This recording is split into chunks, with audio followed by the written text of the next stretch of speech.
Ooh. I don't remember enough to give it. I don't remember what happened. I We went and talked to the wizard guy, but I'll let someone else do it. can do. Unless someone else wants to. No, does do. You're muted, by the by. Do you Who's want me to muted? link the stream? Hmm. Do you want me to link Rem's the not stream? muted. Quick thing, Sean, I think your image is a little too potent. It gave me an error when he popped it down, and it's just a question mark. Too powerful. Weird. Rem, unmute. Okay, I'm back now. Is that Haha. slightly better? Yeah, now it's perfect. Right, so, last time on Hoopty Floopty Shoopty Doops, the game, we were going through the military parade invasion of Tranmere, and in the process of that, there was a mandatory state execution that we had to attend. And we spoke with some of the people around us to learn some information that the lady who was the one getting executed was apparently trying to cross the border, and that was not cool. That was not cool at all. Also not accurate. And also, yeah, perhaps not entirely true. And then we visited the local town wizard who looked at our marks and was like, "Oh, everything is fucked, and you have to stop the lost ones from getting godlike powers." And then he gave us some money, and we're getting ready to basically get equipped, mount up, and get smuggled over the border. Insert shopping montage. Indeed. Indeed. So that means we accepted the quest at the Wizard's Tower, not the inn. Yep. And that's why we're not level 2. No, we accepted the initial quest from the goddess chick in a dream at the inn. Except we were in a different room when we accepted that. We were in the dream room. Oh yes. Doesn't count. It's all sorts of convoluted. Anyways, you guys have indeed been given some coinage as well as some passes to allow you through the southern. It's not really a blockade, but the southern patrol routes without being prevented from moving forward or being apprehended or other unnecessary holdups to your journey. But as stated, you guys have some shopping to do, and Sean, our glorious Garridan, has received inspiration for their recap. Huzzah! Mm-hmm. So yes, you guys find yourself within the Silver Owl, having finished your previous discussion and having decided to move forward with the cart trek down south, although you have not yet purchased carts, but it is easy enough to do. I didn't see any posts in Discord about what you guys were purchasing, so I imagine you guys could just dump your list of purchases here or whatnot, and we can do that real quick. Or you can go talk to people. Either way. Honestly, I figured we would be, at least my thinking would be to just get, healing potions, since that seems to be what we're most lacking. I don't particularly need anything. I did pretty good with starting gold, so I have just about everything I need. I should check what I have, actually, because it's been a while. One second, I have to go at freaking. I have a new equipment guide update, by the way. It's mostly just magic item stuff, so nothing you guys have to worry about right now. But it has a few changes to armor and new weapons in armor as well. I need to go and resave it because apparently I saved it without bookmarks, so that's annoying. But I'll send you guys in a second. Anyways, the only like common sense thing I don't have is a climber's kit, but my climbing is shit anyway. Fair. Well, yeah, I mean, I have the explorer's pack. I was going to say that usually what I like to do is initial gold is buy useful consumables, like say caltrops, hunting traps, tanglefoot bags if we're using those. Yes, most mundane or alchemical equipment you can find in the PFSRD, per purposes of prices and the like, and I can convert whatever the actual wording is to 5e terminology, and it'll be, Okay, perfectly which fine. means smoke sticks are in too, right? Should be, yeah. There is a few alchemical items that are in the equipment guide. But most of those are just like alchemist flasks and acid flasks. They're the alchemical weapons. So Okay. yeah. Give me a moment. I'm going to But actually fish yes, that out fast on excellent. because it's been a long Uh, time since I've let's see prepared. here. I'll post the equipment guide in rules. That seems like the best place to put that. All right, there we go. That is the updated equipment guide. The errata on page 3 has any updates that have been applied since the previous update. For the potions and alchemical items, there is the shop within town. Let me go to the city map for you guys so this stream can see it and all that. Within Oriel's Elixirs, I believe the name is, if my memory serves. It is, yep, Oriel's Elixirs. That is the one that you saw kind of peeking out the window. That is the town's herbalist, alchemist, potion maker. So they can provide basic potions up to, I believe, the 3rd step rarity. So let me go bring up the list of consumables just so I can get the actual number for you guys. Up to major uncommon, I believe. Make sure that's greater healing. Yeah, greater healing. So up to major uncommon, anything that or lower in rarity, you are free to purchase there. No problem. There aren't any markups or anything like that, so it's just as the guide says. The first thing we should do, which I believe we were discussing, what was our total that we had to play with? 500. For the platinum. Yeah. Yeah, you guys were given 2,000 gold pieces. So Yeah, All so right, that's a lot that's more. Yeah, the that's a lot more work. Yeah. yeah, so it's essentially like Yes. 400 each or something like that. we should take out if we wanted to get a covered wagon. We should just kind of initially take that cost out proactively. Yeah, I let's take that agree. out first because that's pretty much a we need this. I Either mean, way. we also need a mule to pull it. Yeah, there is a stables in town that is just on the northern edge, up at the Wheat Feather Ranch. So that's just easy enough to get some animals of any sorts that you might need of a more traditional nature. You're not going to find camels here, at least not this far west and north of the deserts to the east. But basic animals can be handled no problem. I And you're think wanting a wagon. Covered wagon specifically, yes. Yeah, I believe we discussed that All because right. it's apparently cover from looky-loos and also Mhm. protection from dust storms. I think it Ash. was. Ash storms. Yeah. Ash, and I believe snow at some points. true. I don't. I believe. I'm not really fond of waking up to ash and/or dust. Yeah, gotcha. No problem. Are you wanting I a light, appreciate that. medium, or heavy duty wagon? I don't really think we were planning for much more than just like personnel travel. So we don't really need like a merchant level wagon. Okay. So like a light wagon should do then? Yeah, I would think that'd be especially fine. because, I mean, Yeah. we don't know if we're going to get back with it. Okay. No problem. Purchasing the wagon to own would be 50 gold. As for horses, are you wanting just standard draft horses or something more rideable? I mean, I think we only need one. But I mean, I would be fine with a mule. I mean, it's not like we're going to be traveling down the road at that much of a speed, but a standard draft horse is fine with me. Mew can also work. Yeah, no problem. Drop to you guys. we could always I don't know just what the get it. price differential is. Sorry. Well, a draft horse is worth 75 gold. A mule is worth 8. Okay, so go ahead, Devil. We could always just get a giant wheel, put the ratkin in, and have the snake guy at the reins. Okay. Wow, That is. we are Oh, trying to horrify each other apparently.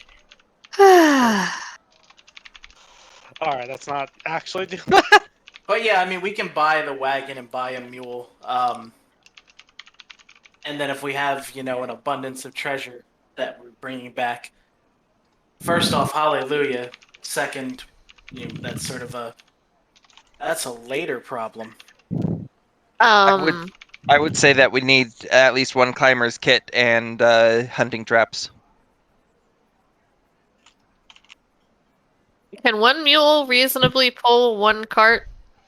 It is And the then 5e. It is the 5e hunting traps, right? And not the super terrifying Pathfinder bear traps?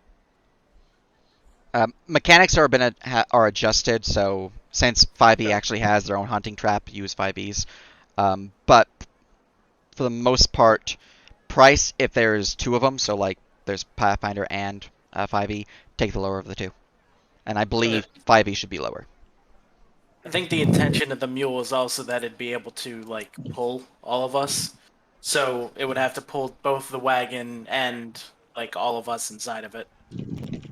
Well, no, I figure most of us can walk. I mean, when we shelter from the storm, we're probably not going to be moving because we're going to be, inside, not looking where we're going. Well, I mean, worst case scenario, I do think we should at least assume that's something it should be capable of. But I mean, I don't think we need to go full draft horse necessarily.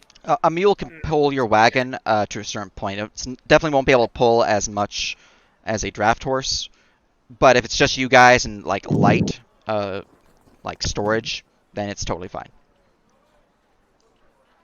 Okay, we can also get tool mules. Yeah, you could. Still cheaper than a draft horse. This is certainly true. I mean, yeah, I'd be fine with that. Right. Mule 2. And that is 16 GP total. Mule 2 is the coolest legendary Pokemon. Yeah.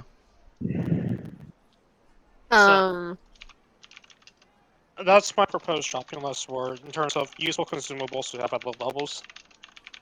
I'm good with that. Usually you can give away with one for each person in the party, just so everybody has an option. And then caltrops or something if you can fit enough of it, I would take 20 bags of it just for really stupid reasons. Like filling an entire tunnel with caltrops. So acid vials and alchemist fires, both of those are. Oh, and holy water. All three of those are in the equipment guide. They're actually, I believe, better than base. That's good. Although they are probably more expensive. I don't know what the improved ones look like, but I'm gonna be honest. My cardinal D&D sin is that I don't really care that much about caltrops. But if you want them, by all means. It's more of caltrops allows you to set up for really stupid situations, and also they're in terms of getaway. Caltrops at low levels they're pretty much the fuck this way we're out. Yeah, no, I agree. There's a use for caltrops between don't bother and be chrono and buy thousands of them. I'm no chrono, but I understand. I like having them because they're basically an insurance policy. Like I said, I will go in character to do the shopping, but I don't really have any requests other than what you guys think is prudent, as well as healing potions. Sid. Yes. Sorry, go ahead, Wander. Oh no, I was going to say at the very least we should get this. Thank you. Because at low levels, the silver damage reduction or regeneration is incredibly annoying, and it basically disables your melee characters if you don't have a way around it. Skip. Sorry, I underestimated this Twizzler. We could just get silvered weapons. They're not terribly expensive. Although I guess it would take some time. That's true. Could we find silver weapons? Because There is a smith in town. It's likely they have a decent supply of weapons that are silvered due to the current location of the town. So, basically, Yeah. if it's just mundane, not quality, easily enough. Just let me know what kind of weapon you're wanting. Claymore. I think I might need Silver Machine. Not really, because I can convert my damage to fire damage anyway, so it doesn't matter as much for me. But I don't have a good way to get sober, since I'm using a unique weapon. So does doing the thing with the thing and the secret thing give me advantage or no? It would, yes.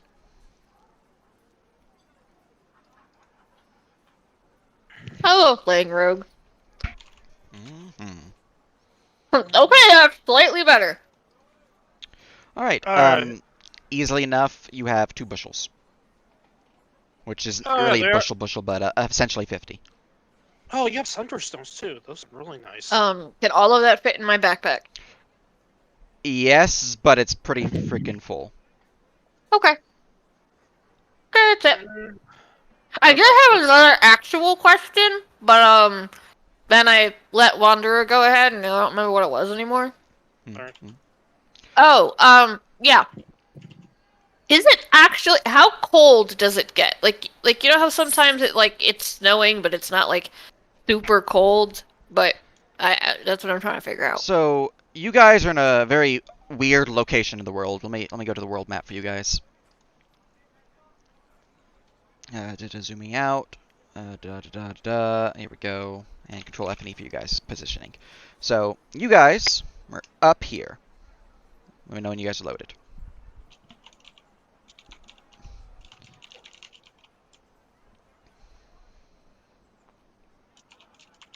That's 1, 2, 3. Still waiting. The one that Wow, matters. that lag. I was wondering what you were reading. Okay, now I'm loaded. Ah, there we go, all 4. So you guys are up here within the country of Vazia. That is actually fairly close to the equator. So the warmth, the temperature is not too bad. I would say it's kind of like being, if it were not for the current like location to the volcano and the weird, uh, what's the word for it? Exotic weather that happened around it. It'd be fairly pleasant. It'd be kind of like being in a somewhat mountainous, well, actually, kind of Italy, because Italy's fairly mountainous. It's fairly Mediterranean in temperature, even though it is not coastal. Um, but because of the giant crater and the volcano there, it tends to be warmer. The fact that there's snow right now this close to the mountain, it's not uncommon due to the exotic weather patterns, but it is weird. So in terms of So, temperature, you're looking at generally the coldest it can get on a normal day, so nothing that's exotic, about like 30 degrees Fahrenheit. But it can certainly get to about minus 50 if it's, being weird weather patterns. okay. Sage, I want to do one more thing. Yes. Trying to think of how I want to do this. It's like Italy, but imagine a little more like Italy. Do I know which room is Wanderers? I can't recall. I don't think they ever went upstairs to get the wig, which you would have seen them Yeah, do that. I would have So let them upstairs. I don't think you. Yeah, no, they never did that, so you wouldn't know. You wouldn't have seen it. Not okay. yet, basically. Either way, I'm gonna walk upstairs. Are any of the doors unlocked? A few of them. Those that are occupied are locked just due to the current time of day. But yeah. I will open one that's unlocked. Well, I'll put my ear to the door. All right. Using passive or just doing an active listen. Doing an active All listen. right, give me a perception check. I don't want to take too much time with this because it's really not important. But can you get us back to wherever our tokens are? Yes, yes, I can. No, not Tranmere. There you go. Thank you. Yes.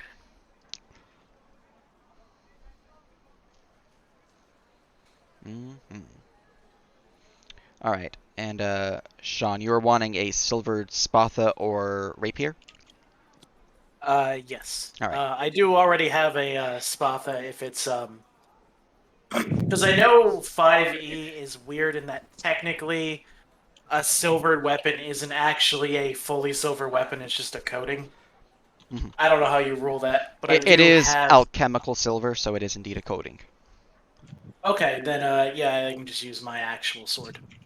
All right. Let's see here. Man, that's a decent chunk increase. Let's see. You're looking at that, and then all right, to coat your weapon, a spatha in silver, that would be 30 gold. I mean, I think that's okay. Yeah. For what we're looking for. How much to get a claymore in silver? Are you coating it, or are you just getting a new one? Coating it. Let's see. Where's the poundage of claymores? Claymores weigh 10 pounds. So that would be 75 gold. Ooh. Well, still cheaper than base 5e. How much for daggers? Oh, those are cheap. Daggers. They're like 1 pound, I believe. Yep. 0.75 pounds. Okay, being weird me. And then times that, and then times that. How much? Like, A dagger is a increase of. Let's round up to the proper number because of market value. 6 gold per dagger to silver it. how much for a king sword? I mean, I wouldn't mind doing at least one of mine, if not both of them.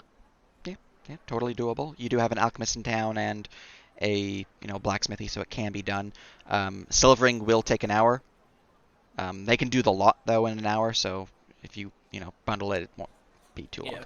We can definitely also go there while just doing the potion Yeah, shopping. yeah. And for the cane sword, what is the base weapon type? Rapier I or believe we said rapier. all right, Yeah, rapier. it's either rapier or longsword. Um, does it have finesse? Yeah. And does it have the deflecting property? No, I believe it was just concealment. It's a D8? Yeah. Okay. Then, Yeah. yeah, we used Rapier as a base and switched deflecting for concealment. That's what it was. All right. That would be 15 gold. Okay, so that's doable. So let's just get our weapons silvered in advance for safety. All right. I was doing something. Now I don't remember what I was doing. I mean, I did roll a perception, but I don't think Oh that yes, was it. yes. No, that wasn't the thing. But I was doing something else, and it's on my right because I have 2 monitors now, and I keep forgetting to look to my right to look at what I was doing. Anyways, with a 12 listening at the door, all is fairly quiet. It seems to be an empty room. I'm gonna open the door. All right, it is indeed an empty room. Small bed in the upright corner, as well as a small little side table with a small candle holder without candle though, and then a little dresser to the side. I'm gonna take the blanket off the bed. You have acquired a blanket. I'm gonna go to another unlocked room and do the same thing. You have acquired a secondary blanket. I have nowhere to put these because of other situations, so I am going to wrap them around myself, put the cloak I was given earlier around myself, and then shuffle back outside. Okay. We're going to make it. Item lab. Blanket X2. I feel really from. I feel really bad for Bird Boy. She doesn't stealing. She has a good reason for them. Okay. All right. In terms of... For the 50 that you or the 2 bushels that you have, just mark in parentheses that they're stolen.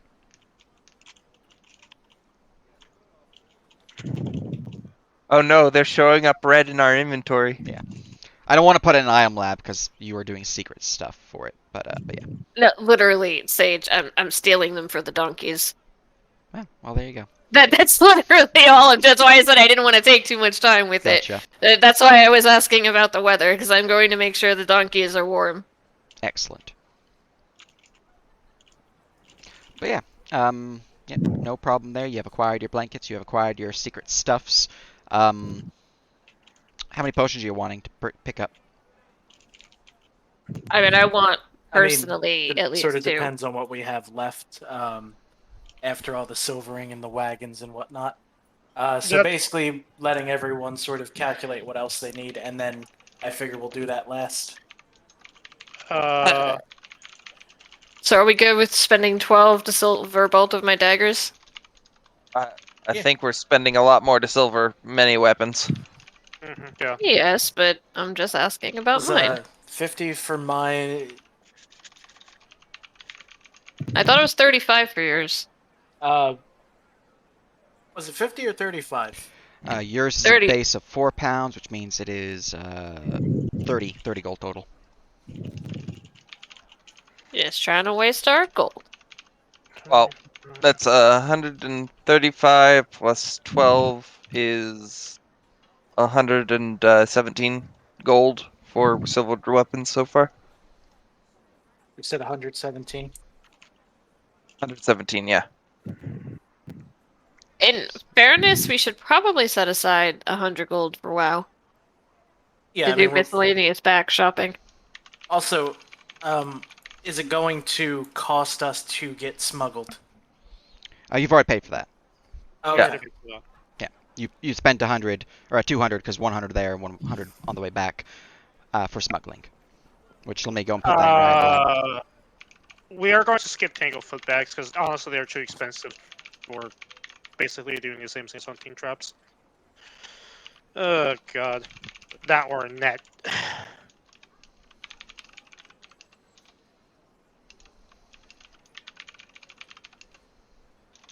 And I mean, yeah, we'll keep some of the money naturally. Like Naturally.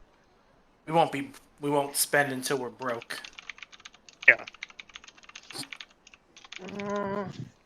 We have acquired the important things. Yes. We have bags full of the important things. How much money do we have so far? Because what I'm proposing we spend is 475 gold so far.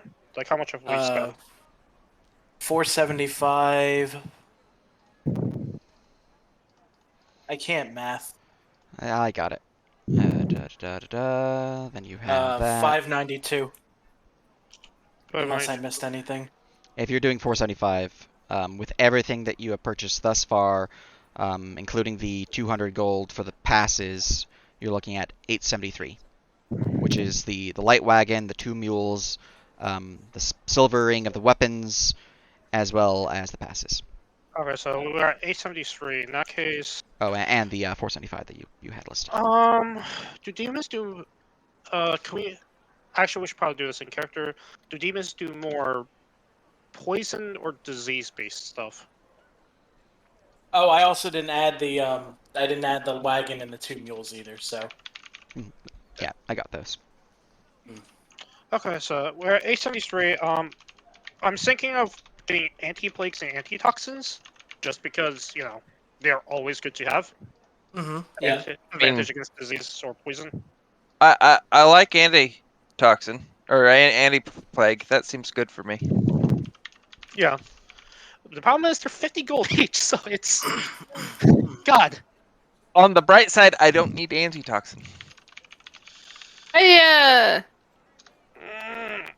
think we should factor in at least 2 healing potions each before we do much else, because Yeah, let's do healing potions because they're more general use, especially because we don't have a proper healer. I'm kind of a healer, but I'm not that good. Like I'm not a specialized build for it, so. All right. Uh, Luckily, purchasing healing potions in bulk is cheaper, so you don't have to spend 31 each, which is much better than what you would expect. so 31 each. No. It's you don't have to because they're cheaper in bulk. Okay. So since How you're much? buying 10, you're expectedly spending 122 on the lot. That is fantastic, actually. Yeah, since you can brew a batch of 8 with one reagent, essentially, you can sell them for much cheaper if they're bought in bulk. Okay. Because they cost one reagent. It's really cheap. Okay, so let's get 10 healing potions. That brings us to 995. Yeah, 995 gold. In that case, I would like to get everybody get at least one antitoxin and anti-plague, because being able to force another check on like a disease or a poison and getting an advantage per hour is really, really nice. Yeah, we could.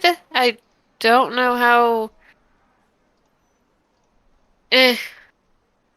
Uh, Disease is probably not that big of a concern, but plague is antitoxin is usually pretty common, just because venomous claws and bullshit like that. The problem is we're heading into swamp, which plague would be Oh, more wait, common. wait, yeah. So we are going to swamp. So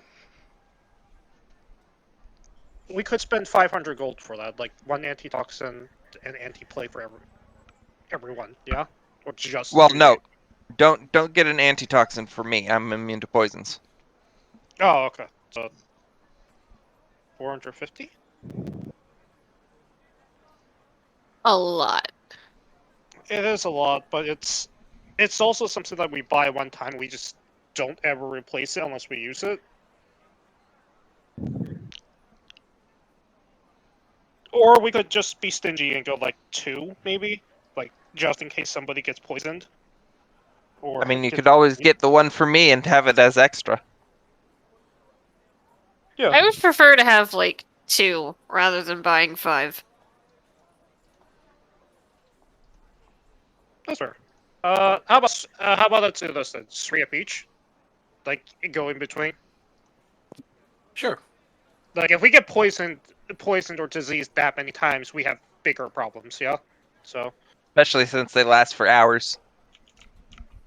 in 5e they only last 1 hour, but it's also Well, yeah, but combined they last for hours, is what I'm. yeah. Yeah. They last for hours instead of minutes. So 300 GP total, basically. Let's get 3 antitoxins and that, which brings us to 1295 GP. Well, I still need the anti-plague. No, yeah, that's No, we're not getting 1 for everyone. We're just getting 3 for the group. Okay. Uh, I agree on climbers kits. I have a everybody. burglar's backpack. That's what I got. Yeah, let me check if the Adventurous Kit has it. I think I have. I have cooking utensils and a claymore. I do have thieves' tools. I have cartographer's stuff. I have. Hey Sage, how much are Oh, wait a minute. Wait, am I supposed to start with this? Thieves' tools? No, I know I'm supposed to start with that. Uh,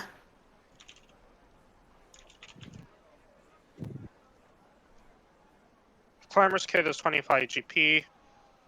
Uh, we are going to. Are we going to mountains? No, but we're going to ruins. Okay. can In that case, I would also like an herbalism kit. Mhm. 'Cause I am proficient. I forgot I also have an alchemist kit because I don't have it listed on my sheet. Are you proficient in herbalism kit through your My origin. I think if you are proficient through something in your origin, you have it. Yeah. But I would double check the It, thing. only reason I have cooking utensils is there was something that said you get the kits that you're proficient with. Yeah. Yeah, if it's from your profession or your basically your origin or the like, you should get it for free. No, it's the thing I made up. Oh, okay. Okay.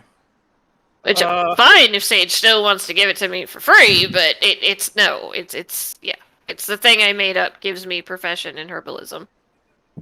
So your origin, your boon thingy, Yes, my boon. that is part of your origin, so that gives it for you for free.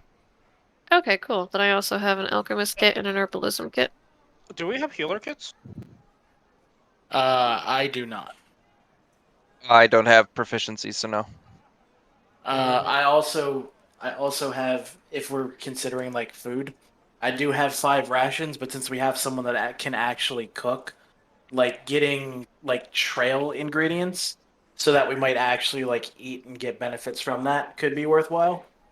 Especially since I can hopefully identify and collect herbs. I also took GP? edible plant lore and edible animal lore. 5 GP. Okay. This brings us to 1,305 GP. Hello? I know it's Okay. not. I know, I don't need the herbalism kit. Oh, okay. So let's just take the healer kit then. Yeah. Do we want climber's kits for everyone? Do we want what? Climbers Climbers kits. Oh, They're climbers. I thought you said glimmer kit. I'm like, what the fuck? Okay. I so, have to admit, I'm kind of curious how a climber kit works for a Yanti who has only hands. You don't question it, okay? You Yeah. just I mean, sure, just in case, like, they're definitely something that if you need it and you don't have it, I you're mean- like, oh, fuck. I mean, it prevents fall damage, and fall damage is one of the easiest ways to die, so. yeah. I Uh, mean, we should get at least one. I just get one for everybody in the party, to be honest. Because they have the mechanical effect, which is you can't fall more than 25 points. 25 feet from the point you injured yourself. So. Yes, but once the first person is up at the top, then it just No, becomes. It literally says as an effect, like, if you have your own personal climber's kit, you can't fall more Oh. than 10 feet. Yeah. That's the Yeah. advantage of everyone having one. That's literally, okay, we're pretty much secure against wall damage. My plan As- is if I fall, I get pissed at myself, and so I take half damage. I mean, alright, I would say that it's a worthwhile investment. It's just, we get 5 of those, 14, 20, and that's, should we just bake Hey, the rest? Devil. Speaking of a Yanti falling, do you remember our very first Verum game? I was playing a mermaid. Yes. Do you remember what happened when the tower collapsed? Didn't you roll down the side of it? Yes, I did, and I got a natural 20 to roll down the side, so I grabbed someone out of the air who flew off and rolled down with them. Just this pinwheel of a mermaid just barreling down the tower. Okay. Honestly, It was great. if we're getting a little thin on things to actually buy, there are definitely worse options than buying more healing potions. Oh, I thought we were gonna save some money. Well, yeah, but right now we have about 100 each and some change. Also, Wait. I need arrows. Sage, how many arrows does 1 gold get me? Because I really don't want to nitty gritty into platinum and I mean into silver and 40 copper. gold. Or 40 arrows for 1 gold. Oh, so save. Ooh, 40 gold. Yes, your 1 gold turns into 40! No, 40 gold for 1 arrow. Well, that too. That was a really good Hear arrow. that? But there are That better specialized be- arrows if you want to buy new ones. Oh, wait a minute. God damn it. I just realized I don't have the Serpent's Tongue listed on here, but Sean's seen that encounter before, so. Actually, I don't have a lot of the special ones on. I know what they do, so. Yeah. If you're interested, I'll bring up the book. Otherwise, we can leave it at the standard. No, I don't plan to use them that much anyway. I have them, so. Gotcha. Well, there you go. All right. Honestly, don't know too much about the special arrows. Just that occasionally someone will try to tie a stick of dynamite to some arrows and it works. Actually, let me check. How expensive is an elephant? Alright, I'm kidding. You're not gonna be able to buy Don't elephants even- here, unfortunately. You are close to a region that will sell them, but Yeah, not but in this town. there also shouldn't be like 50 gold, because that's 200 gold. Don't you hate when you make something and then give it to someone else to run and then they're just like, yeah, I don't know, like the spiders were dangerous, but they just sent the elephant in, and then you go into a fugue state and you make the fucking Eder cap with a wizard cap. Mm, Yeah. I'm just saying, like, technically with the money we have left, we could quote-unquote buy 2 elephants if we were playing base 5e, and then just send the elephants in. While you're at adventure at level 1, just have your elephants do the work for you. God, ah, fuck. yes. Uh, the old elephant route. Oh, God. Okay, alright, stupid shenanigans aside, and because, you know, this is our story and not an elephant story. They We said should never probably... forget the story. Yeah, they would never forget the story. I was Of how actually they- waiting for Devil to say it, so I said it first. Look, one of these days I would be all for writing a campaign where literally the level 1 party they became heroes by literally sending in pet elephants, and the elephant later ascends to becoming the actual heroes or whatever, but that's another day. Let's just buy some food, I guess, like 10 GP worth of food, just as backup. Sure. In case say hunting goes wrong or we can't afford to go hunting.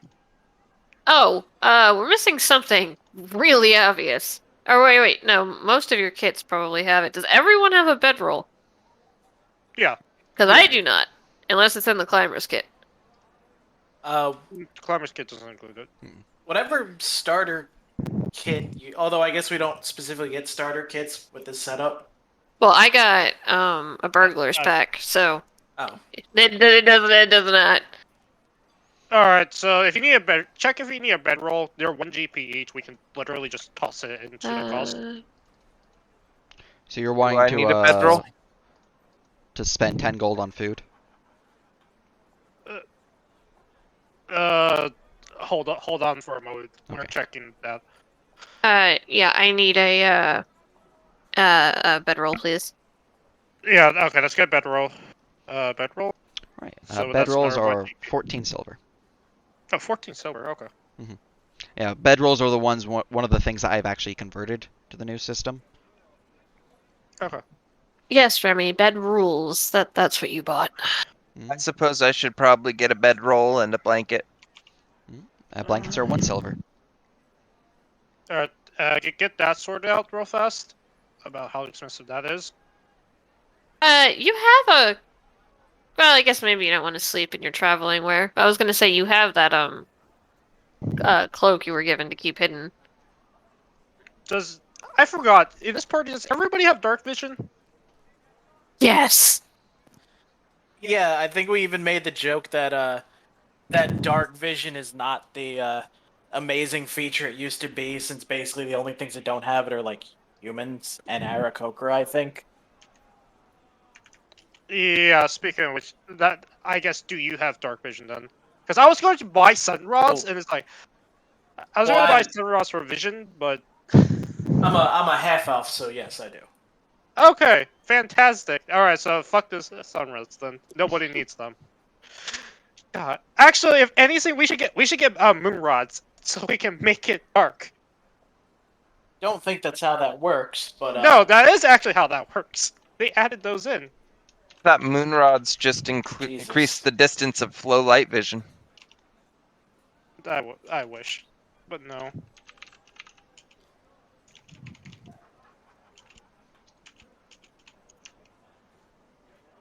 Actually, let me double check that. You might actually be right, and I'm just being dumb about it. what a silly. Yeah, they silly give off world. dim light within 30 feet, and creatures with low light vision. This is, keep in mind, Pathfinder, see double that. So their conversion would probably just be a dim light with instead of a bright light. Okay. And those with dark vision would have a 60 instead of a 30. So we all have dark vision, and no one cares. Yeah. All right. So ignore my sun rod thing, unless we can get like something blinding. to use as a flashbang. I mean, there's Thunderstones. Yeah, but Thunderstones are 42 TP each. Yes. Anyway, Anyway. Yes, you have purchased many things and seen many locations within the town. Or more specifically, Garrison has, because most of you are hiding in the tavern. Please yeah, don't no one's notice I have a trusting me giant with tail. money.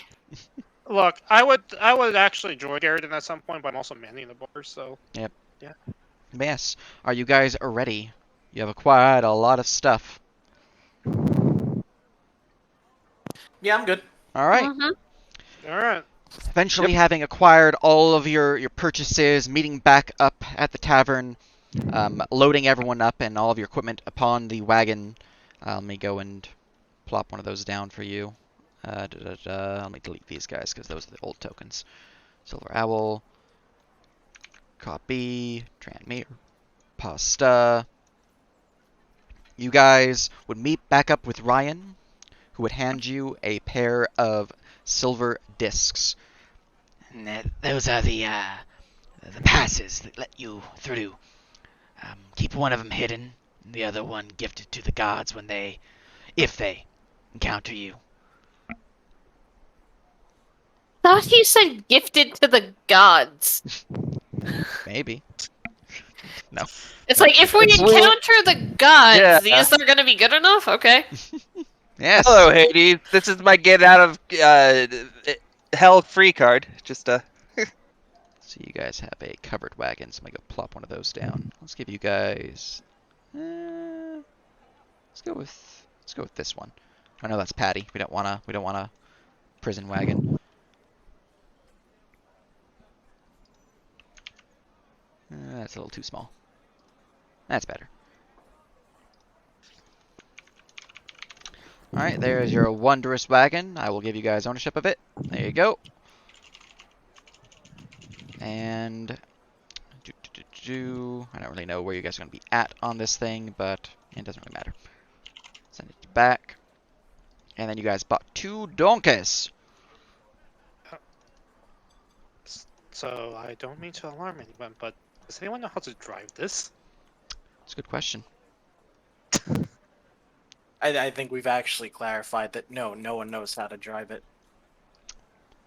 Mule. this is why the idea of putting the rat in the spinning wheel was better planned than taking a wagon with donkeys. Shit. It's a straight road. They walk straight down the road. What's there to drive? It's just in case you guys get into a chase or something like that. You guys can drive no problem, but if there's any environmental effects or any encounters where it will become relevant, it's going to become an issue. But, you know, for Well, now, it's fine. Maybe we should have hired a driver. But Would you like then to hire we a would have to driver? go- The plan we for have- if we get into a chase is put the snake right behind the donkeys. It'll work, trust me. That's going to cause us to tip over. And I that should be fine. wouldn't necessarily be against hiring a driver, but we are kind of on like a Yeah. secret mission. Incognito. Yes. Maybe we can get familiar that knows how to drive. Look, I'm not gonna lie, I wouldn't worry about it too much. If we get into combat on the road, then we'll deal with well, it. Anything else, we can just take time going around. We would hop out of the wagon and just not deal with vehicle combat, basically. All right. And as you all begin to make your way out of the city, making your way to the roadside leading southwards, to the world map we go.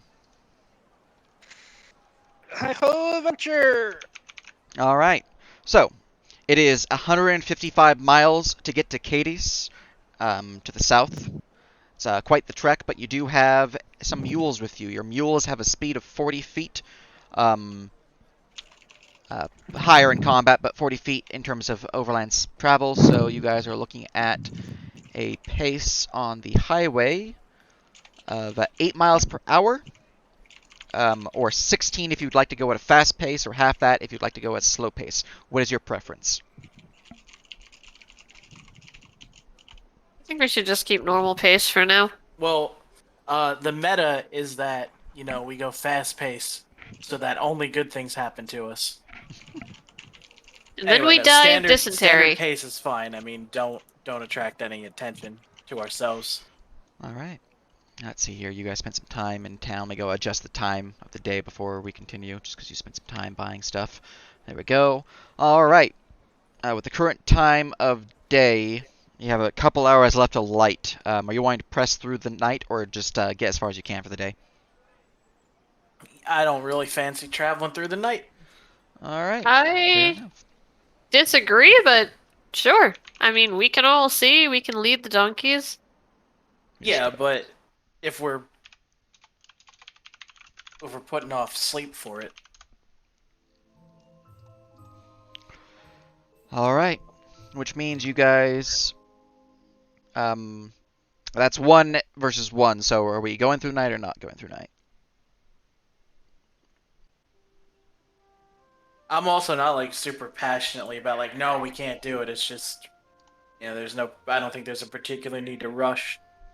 I mean, we also need to sleep sometime. Other than, we have a month, but I mean, I kind of figured that it would be like everyone sleeping in the cart except for the person who's guiding the donkeys.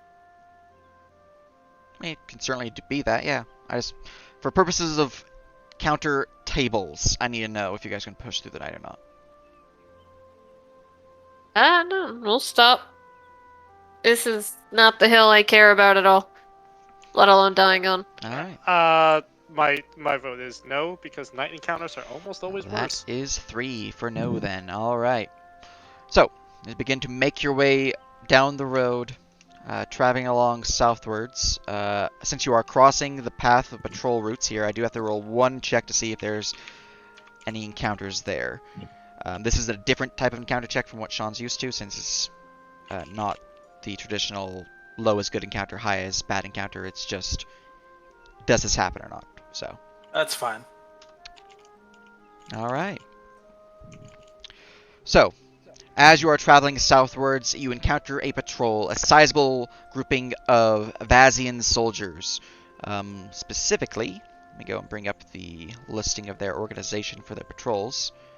You are looking at a patrol of 14 strong, all of which dressed in fine Lorica segmentatas, which are essentially like that Roman metal cuirass, most of which have tower shields and spathas, as well as a few pilums upon their back within a quiver of sorts.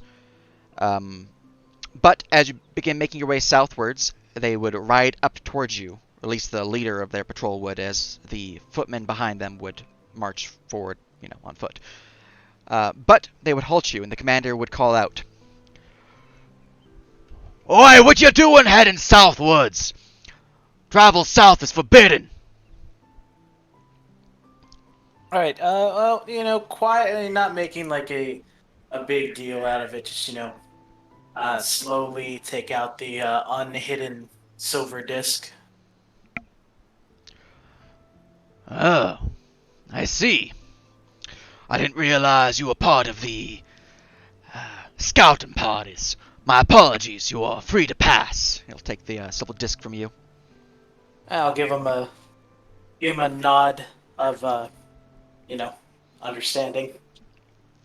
All right, and they will make their way past. You have expended 1 of your 2 discs, and the main reason for that is if you guys did not encounter them, you would have had a free disc. But the encounter, otherwise, unless you want to do anything specific, is avoided no problem. Yeah, no, No, I don't think we can fight 14 of them. It's fair, because they are not chumps. I Maybe mean, we might hit 13, level but 2 not if we do. 14. no. We're not fighting a military at level 1. But yes, no problem there. Quickly need to revert that because I don't remember how far I was at. Alright, so that is that to... Alright, so you guys, it was currently 3 p.m. when you guys left the town. Yes, okay. And it's currently the middle of winter, so you guys have about... here, 4 hours into your journey before night begins to fall and you begin to pull off to the side of the road to set up camp. The journey, other than the brief patrol that passed you by and was diverted due to your silver disc, was fairly calm. A light breeze, no snow. It's kind of pleasant, actually. Fresh winter breeze, air cooling your cheeks, or at least the driver's cheeks, those within the covered wagon. While it is somewhat chilly, you guys do have the equipment for it, the blankets and the provisions to protect you from the frigid weather. It's also not like crazy cold. It is still a more temperate cold, about like 33, 32 degrees. So it's It not is a too bad. warmer cold. Yeah, it's not in the oh dear god it's winter. It's in horrible. Why am I not wearing 6 different jackets? Wait, is it a hard top or a soft top? It is a soft top. Damn it. Yeah. Okay, so I'm just gonna be walking beside the wagon the entire time. All right. Very good, very good. Luckily, you are small and stealthy. But yes, as you all dock within, or more, park within a side stretch of road that kind of curves off and bundles up within some forested hills, what is the watch order? And I should make a macro for you guys so I can click it whenever we need a watch. Let's see here. Combat. As we get camp set up, I will unwrap the 2 blankets from around myself, revealing them, and I will put them over the donkeys. Excellent. We should probably. I don't particularly care where I go. I do have proficiency in perception, but I'm not particularly good at it. We should put our most perceptive in the middle too, just because sleepy nighttime. Well, I'll take first, because my perception is 2. I have no perception. My perception mind. is also 2. What are you, Sean? Also 2. Okay. Shit. Uh, How have any was only- Flint. We have Oh, 0 or has- 2. Flint actually has 4. Well, that's not bad. Okay. Well, we all took perception. We're just not wisdom characters. I didn't take Wisdom perception is at a all. dumb stat. Wisdom is not a dumb stat. No, it is not. Get out of my D&D. I'm just looking at my sheet. All my mentals were dump stats. Oh, I'll take second watch for raisins. All right. I will take third watch. And I'll take 4th, I guess. No, Flint's taking third. I said 4th. No, but I'm Oh. talking to, I mean, Wanderer. we could have Flint and Wary both take 3rd. Okay, that's fine. Sounds I reasonable. just, you said you wanted the most prominent person in one of the middle slots, so. Yeah. Who's Now- on first watch then? Devil, I think. All right. I thought I was on third. No, Wara I and... thought we were doing Wary I is am Devil. I prefer. I would prefer to take third watch actually, for reasons. Okay. Then we could do myself, 156, Flint, and Ein, and then we can do Wary. Okay. Can you post something impersonated, Devil? So I can get the spelling of your character. As soon as I get my token. Gotcha. I'm just trying to make the macro for you guys. Nope. There we go. I found it. All right. Well, you did better than I did. I have no idea where I am. You guys will be posted soon. Okay. Mm-hmm. Okay, you are on the Tranmere map specifically. All right. Also, just to clarify, at night, if sleeping outside, Wary will snuggle up to the warmest creature nearby. Like, coil around them. So, I am going Is- to hit you with a cane. is this your watch? Yeah, that works just as well as anything. Yep. Yeah. All right. Very good. So, as you all have set up for the evening, let's see if there's an encounter.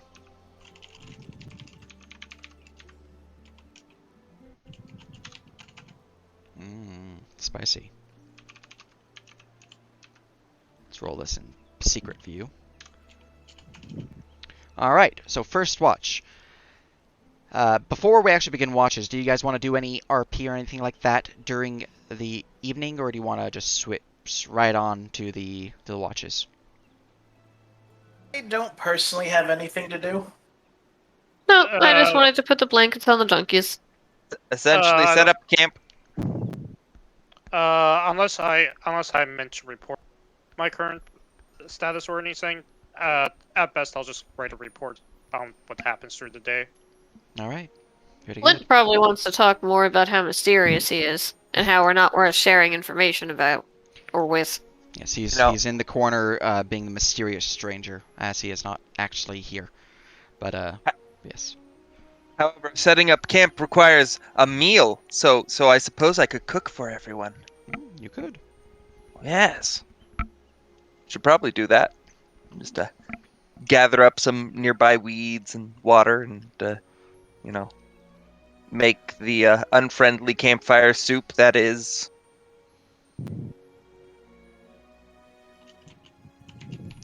Well, looking around, you are free to roll herbalism and chef's tools or chef's utensils check if you would like to provide any beneficial effects for it. Otherwise, the meal is formed, no problem. It is camp fare, so it's not exactly like fine dining. But if anyone who's camped knows that camp food always tastes much better than it should.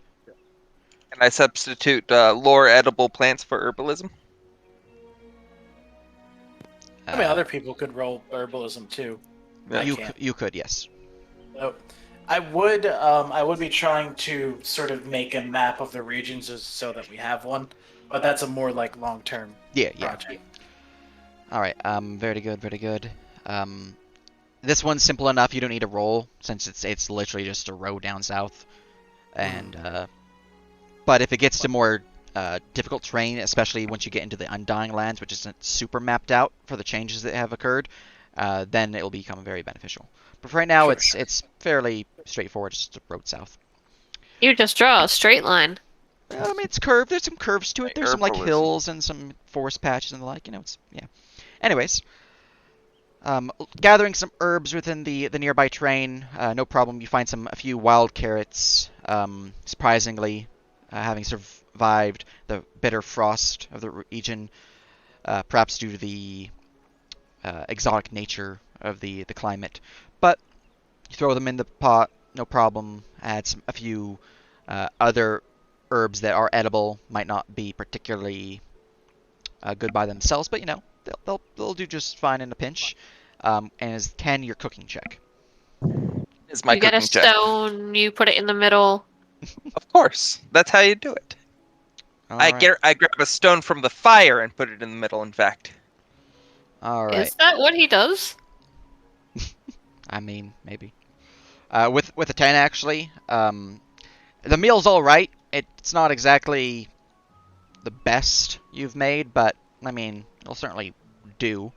There's unfortunately, no beneficial effects for it, as you do not beat the DC. But that's fine. it is a fine meal for what it is. However, as meal is shared and bellies are filled, night begins to get a bit more entrenched within the evening as the sun is fully set and party members begin to retire within the wagon itself for those who wish to sleep within the wagon. For those who do not wish to, you are free to sleep and put out a bedroll outside, though it'll probably be pretty freaking cold due to the wind's chill. Wary, you're on first watch. I need you to give me a perception check.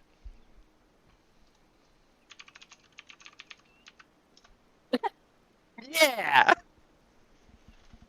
All right, this is gonna be interesting.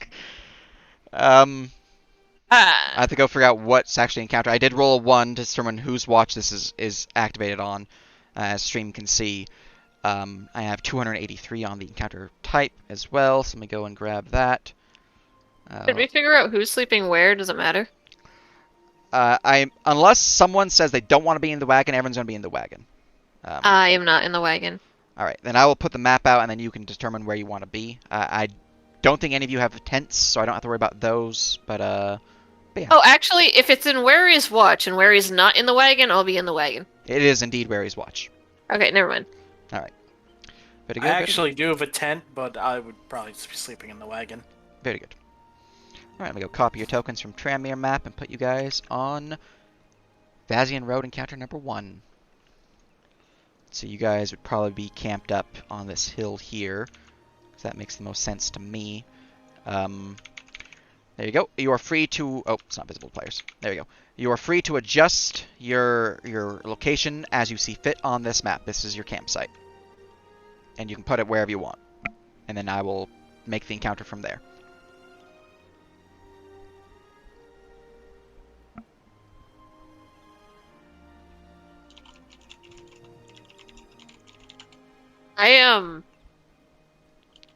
Might have forgot we have a Snickers ice cream bar in the freezer. I'll be right back.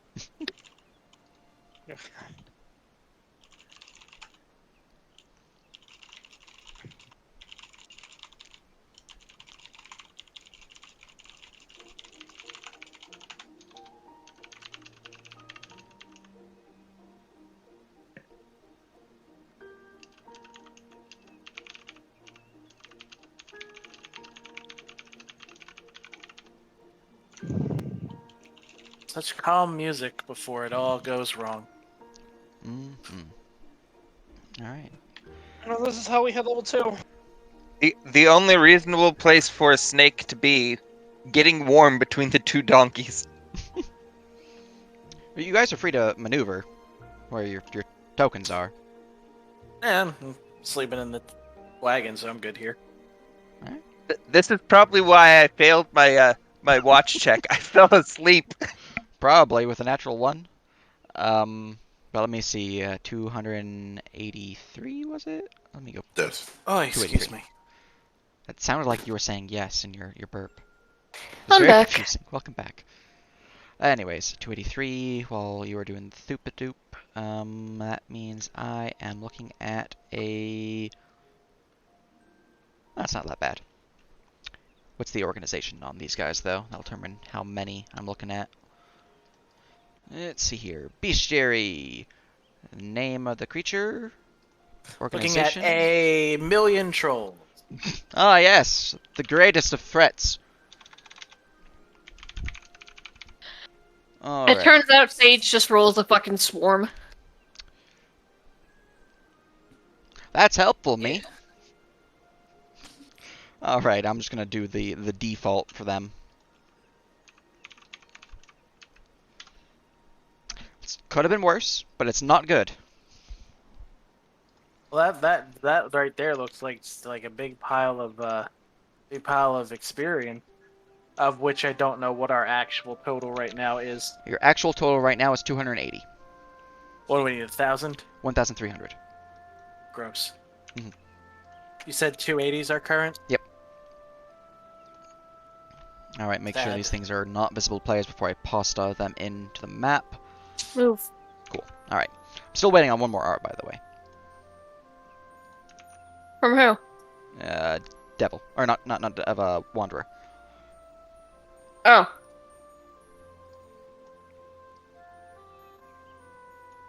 Aha! There we go. Alright. Let me go change the ambience since everyone is now ready. A copy. Go to the thing. As Wary is on their watch, they begin to doze off due to the cozy nature of the 2 mules flanking them. The warmth is comforting, especially as a cold-blooded creature that is a Yuan-Ti within this frigid night air. Unfortunately, this means that you are not fully going to be aware of what's coming unless I roll complete shit, because these things can roll complete shit. So we'll find that out in a second, but let me just go and add the ambience. Copy that, and then let's see here, combat. We'll do the combat music in a second. Okay, clear. There we go. That's much better. Let me boost the volume a bit. Excellent. All right. And there's 5 of these things, and what is their... Not really rolling stealth, but what's your total? My total? What's your total With 1. perception?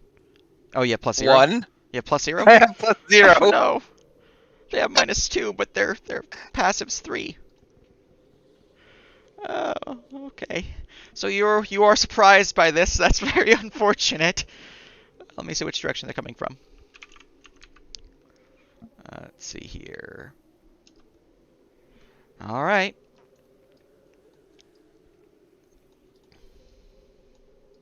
As you begin to let loose a slight snore as the cozy mules kind of snuggle in with you, giving you a good old companion in your rest. You begin to dream of warm,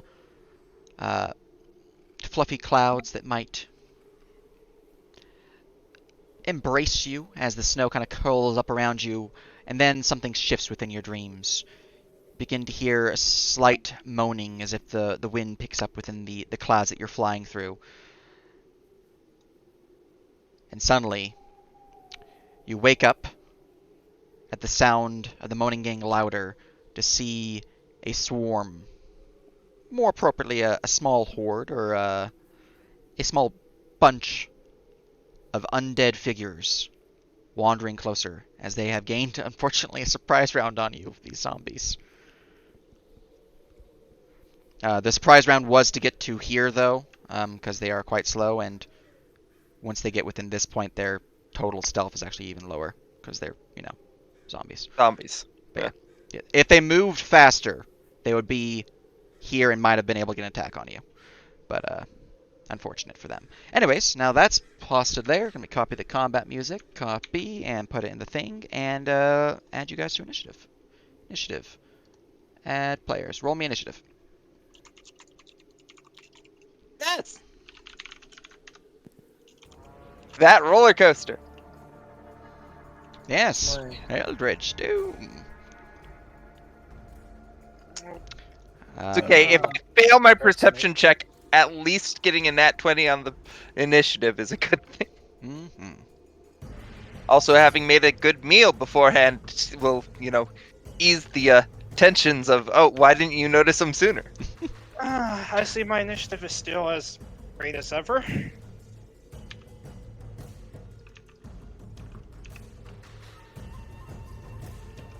Alright, and I'm just going to quickly delete the southern one as I just gave this one properties.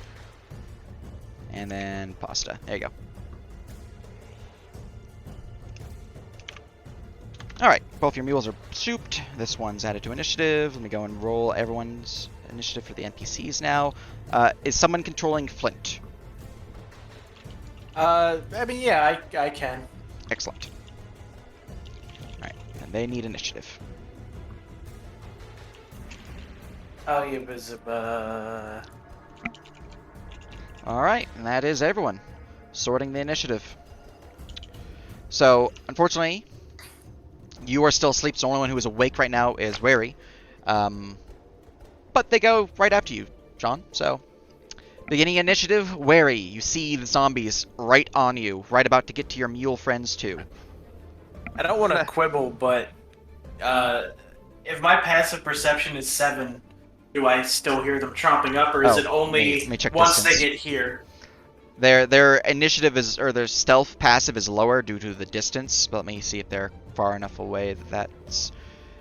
if yours is 7, then they're close enough for you to be in this as well, so you would actually act first. Right, You would be able to wake up from this. And I will wake up and poke my head out of the wagon and go, oh shit. All right, let me snap to grid. I'll use half my movement to, stand up. To dismount the 5, carriage. 10, 5, 10. That's 20. Can't Okay. quite do that. Are you gonna wake us up first? And I will, seeing them, try to get their mindless attention away from, the mule. I say, we're not interested, thanks, no solicitors. And then I will make a spectacle of casting mage armor. Excellent. What is the passive perception of Ein, Flint, and 156? Actually, I can look at Flint's right now because I have a sheet open. Flint is going to be 9, and I think everyone else would literally be 7, other than Wary. Alright. Yep. All right. With your 3, you are close enough that you could hear the casting because it's not exactly quiet to cast spells, at least not default spells. So you are free to wake up.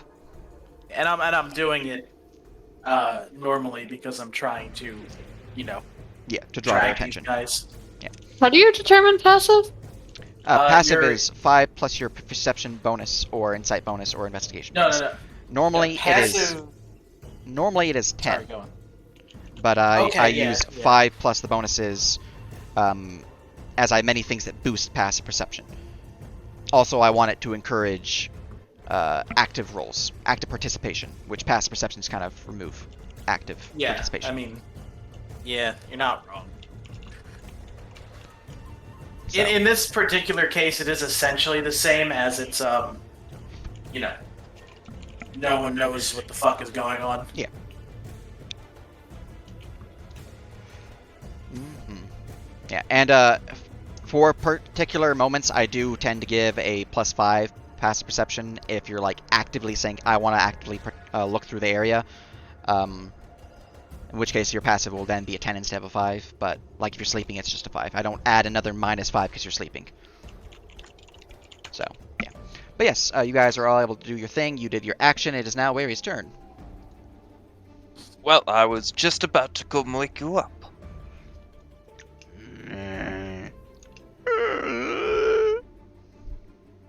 Just gonna step up here and slice at the one in front of me. Excellent.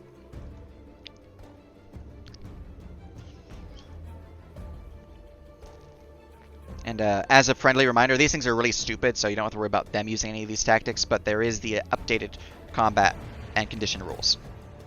Ooh, I forgot about that. I don't think it's really going to affect much of what you're going to be doing, but yeah, those do exist. A 12 is indeed a hit upon the zombie. For 14 slashing damage, cuts into the creature's sternum, digging deep as a bunch of blood begins to spill out, black and ichorous. I believe my weapon also has cleaving. Yep, so that's minimum damage to one creature adjacent, which would be 4, I believe, for you. I believe so, yes. Alright, who do you want to slam? Which one of these 4? Let's slam number 3 there. Alright, one behind him as the blade pierces through the creature in front and cuts him within the upper shoulder for a non-saving throw. How is the minimum damage of 2d6 4? 2d6 plus 2 is 4. Oh, okay. Alright, very good, very good. Anything else for you, Wary? Oh, actually, I think my minimum damage is higher than that. 2d6 plus 6 plus 2, so... Oh, you're going to want to update your attack macro then, because it's only giving you +2 extra damage. Yeah. Looks like my macro was wrong. Alright, what's your actual damage then? 2d6 plus 6 plus 2? Yeah, 2d6 plus Alright, 6 so that's plus 6 2. more damage, which means I need to give him a Constitution saving throw. He fails. The one in front of you crumples to the ground, defeated by the blow. The one behind him suffers an additional 6 damage because of the minimum.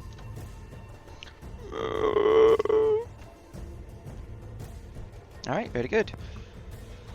And from there, 156. They sound like frogs. Really, really gross people eating frogs. They weren't invited to dinner. I assume you are raging, hence the +2. Oh, that would get an additional +2. Wow. Fancy you. Alright, 156, it is your turn. You did have high enough passive to hear the spell casting, so you can wake up if you so choose.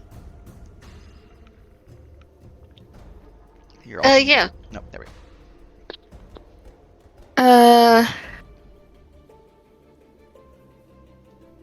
I will get out or get up, poke my head out of the cart, just look around, make kind of an eep sound, but then grab my daggers and shuffle out. Oh, hold on, I got snapped good.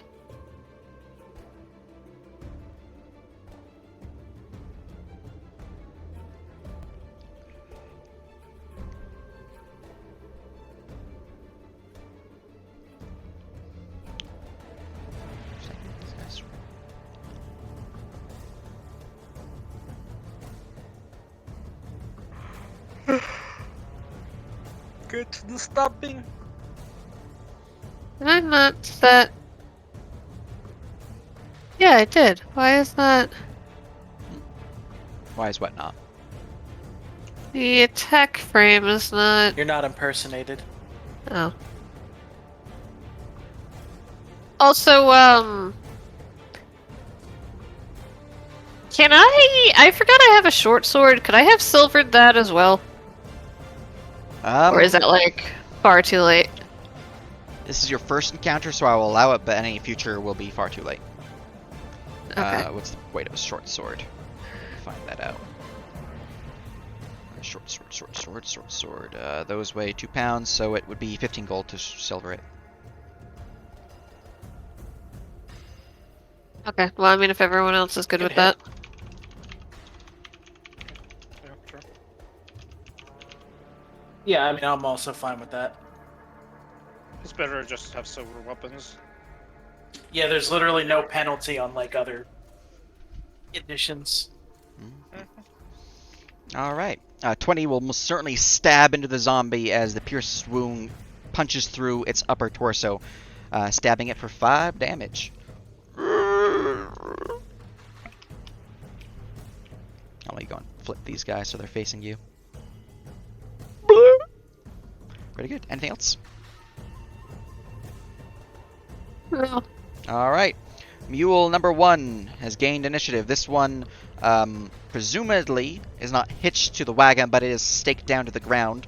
That's undead. It's a mule. It's going to try to book. I need to give it a strength test against the pole. I'm going to give it a default DC of 15.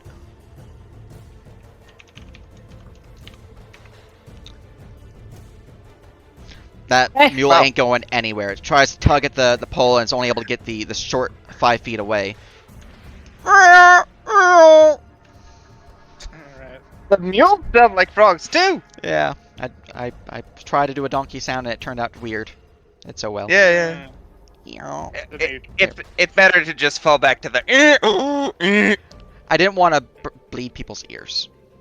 Oh, okay. Yeah. Oh well. That is its turn. Flint. Alright, these things disturbing my rest. And he will raise his he'll stand up, take a step back.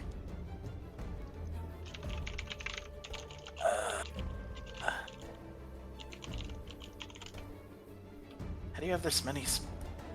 He's a warlock. How do you have this many spells? Is that normal? Well, either way, I don't need to know what spells he has to know that I have fucking Eldritch Blast, and I'm first level, so I assume I don't have any super dupers. We'll target the one that 156 stabbed with a mighty Begone Thoughting. Excellent. 3, 5. That is a 20. Eldritch Blast is 5 force damage.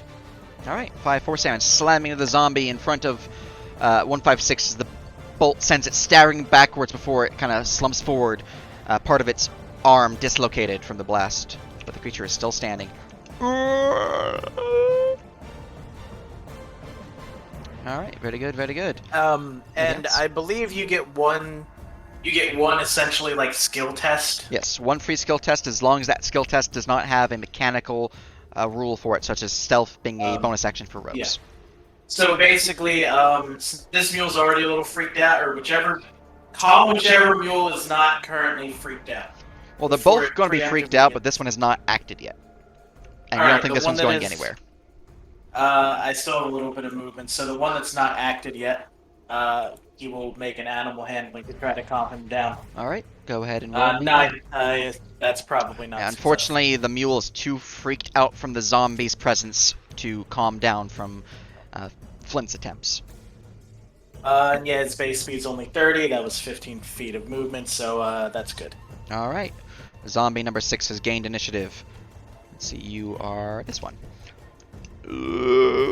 Closest living creature is wary. We'll take a step forward. And let's see, their tactics I believe is to bite first and then slam. No, it's slam then bite. Okay. It will try to slam at you as it tries to knock you to the ground. Not like actually using athletics, just, flavor. Here's my attack roll. My flavor is I'm already on the ground. Oh dear God. Oh my god! Does a 15 confirm?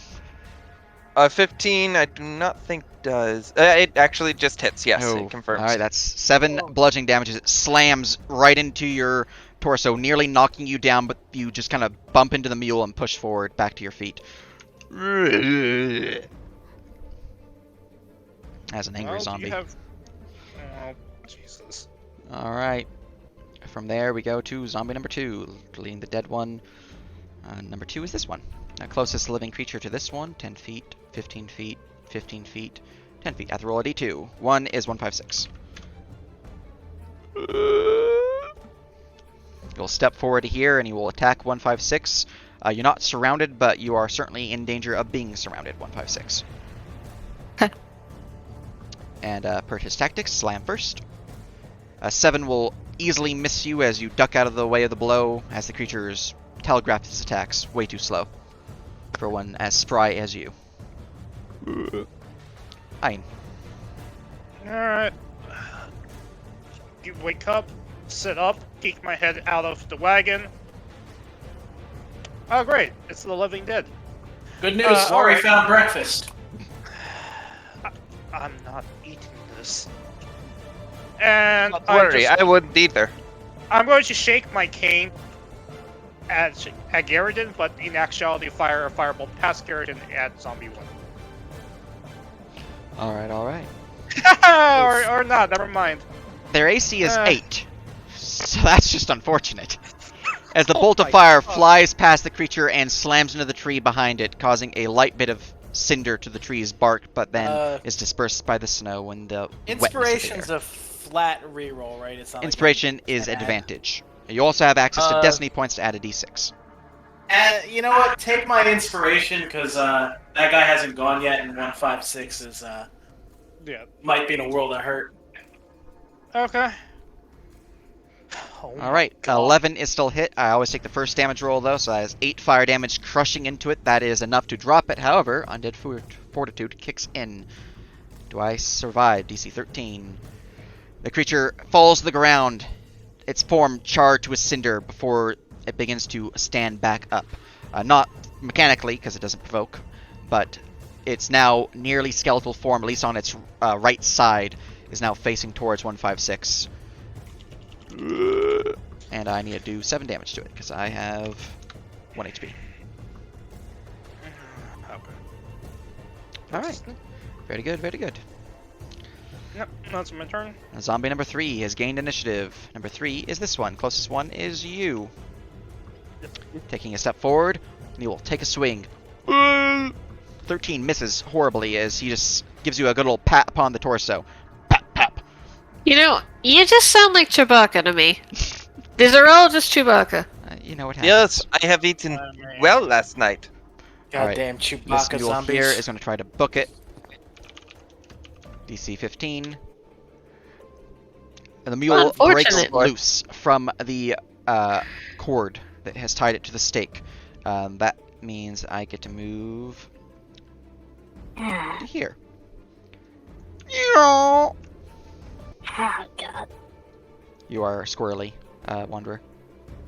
Were you trying to be horse?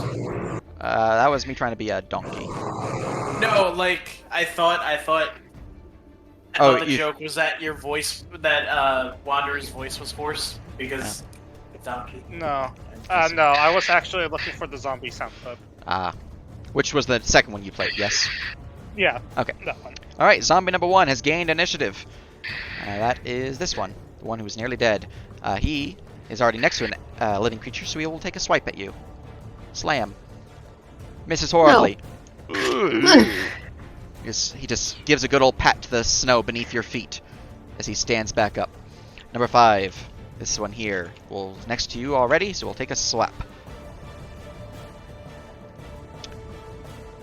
And will miss horribly as he gives you a good old, well, more specifically, the air above your head, a good old swipe, but misses entirely. Alright. Alright, don't know why the wagon's on the initiative, but Garrison, round 2, you have gained initiative. All right. I'm going to move in. Mr. Zombie 2, so I can get that nice flanking, which Alright. is I believe plus 2 to 2. hit. Yep, +2 to hit. I am not level 2, so I can't do anything too fancy. Attack frame. Attack, hit +2, melee standard, and I will bring down my Silver Spatha, hopefully on the zombie. I will definitely slam into the zombie for 11 Spatha, so that is piercing damage, piercing into its clavicle. I don't know why you like to aim for that, but you do. Once more, the creature is heavily injured, faltering to a knee before it stands right back up. And you can use...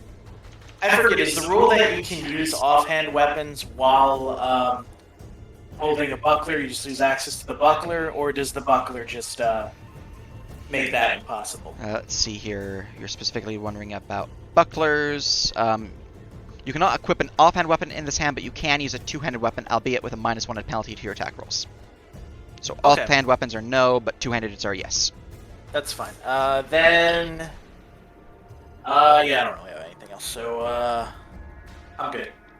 Alright. From there, we move to Wary. Alright, Wary's gonna step up right here and try to slap at zombie number 5 after raging. Quick point of order. I previously had the rule where it was Pathfinder rules of AOs, as well as 5Es where if you leave, which was basically Pathfinders as well. I removed that additional when you move through, and as I wanted it to be a more of a feat benefit, so I'm going to add a feat for that. Although I think Polearm Master does that already or something like that. Anyways, standing up from prone still provokes though, so you're good. But I wanted that to be said that you didn't provoke. Okay, yeah. Yes, you are now raging, as the fact that they gave you a patty pat chest pat is so angry, so infuriating that you have gained anger. Or whatever reason you want to be. Oh no! They're surrounding my dinner! Oh no, That- 5, 6. They're surrounding You my ha- dinner! That's must my you- dinner! Oh, was that I- a character or not? No, that was not in character. Okay. But Never mind. I'm just getting angry and attacking in character. I was explaining to him that they surround my dinner. So yeah, I'm going to swing at zombie 5. Excellent. I'll crush into Zombie 5 for 17 damage. That's not enough to actually drop him.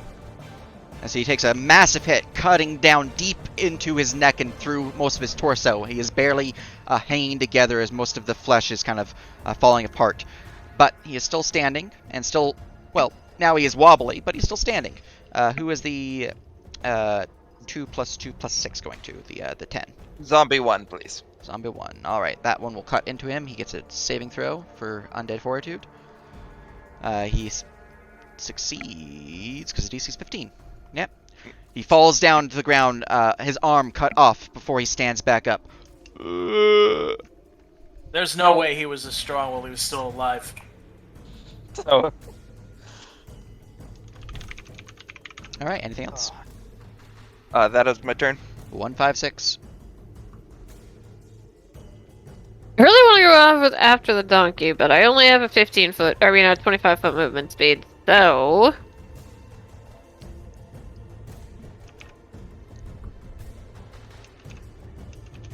Check something. That's fine. I was gonna send Flint after him.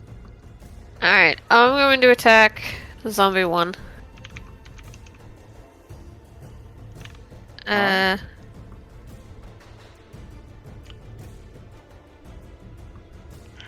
Please don't attack Zom. I mean, you can if you want to kill him, but if you attack, say, Zombie 2, you will get sneak attack on him, or even, like, 5. Oh, that's true. Yeah, normally it'd be, like, whatever, but since they have Undead Fortitude, the higher you can spike damage, the more chance you'll actually put them down. It's true.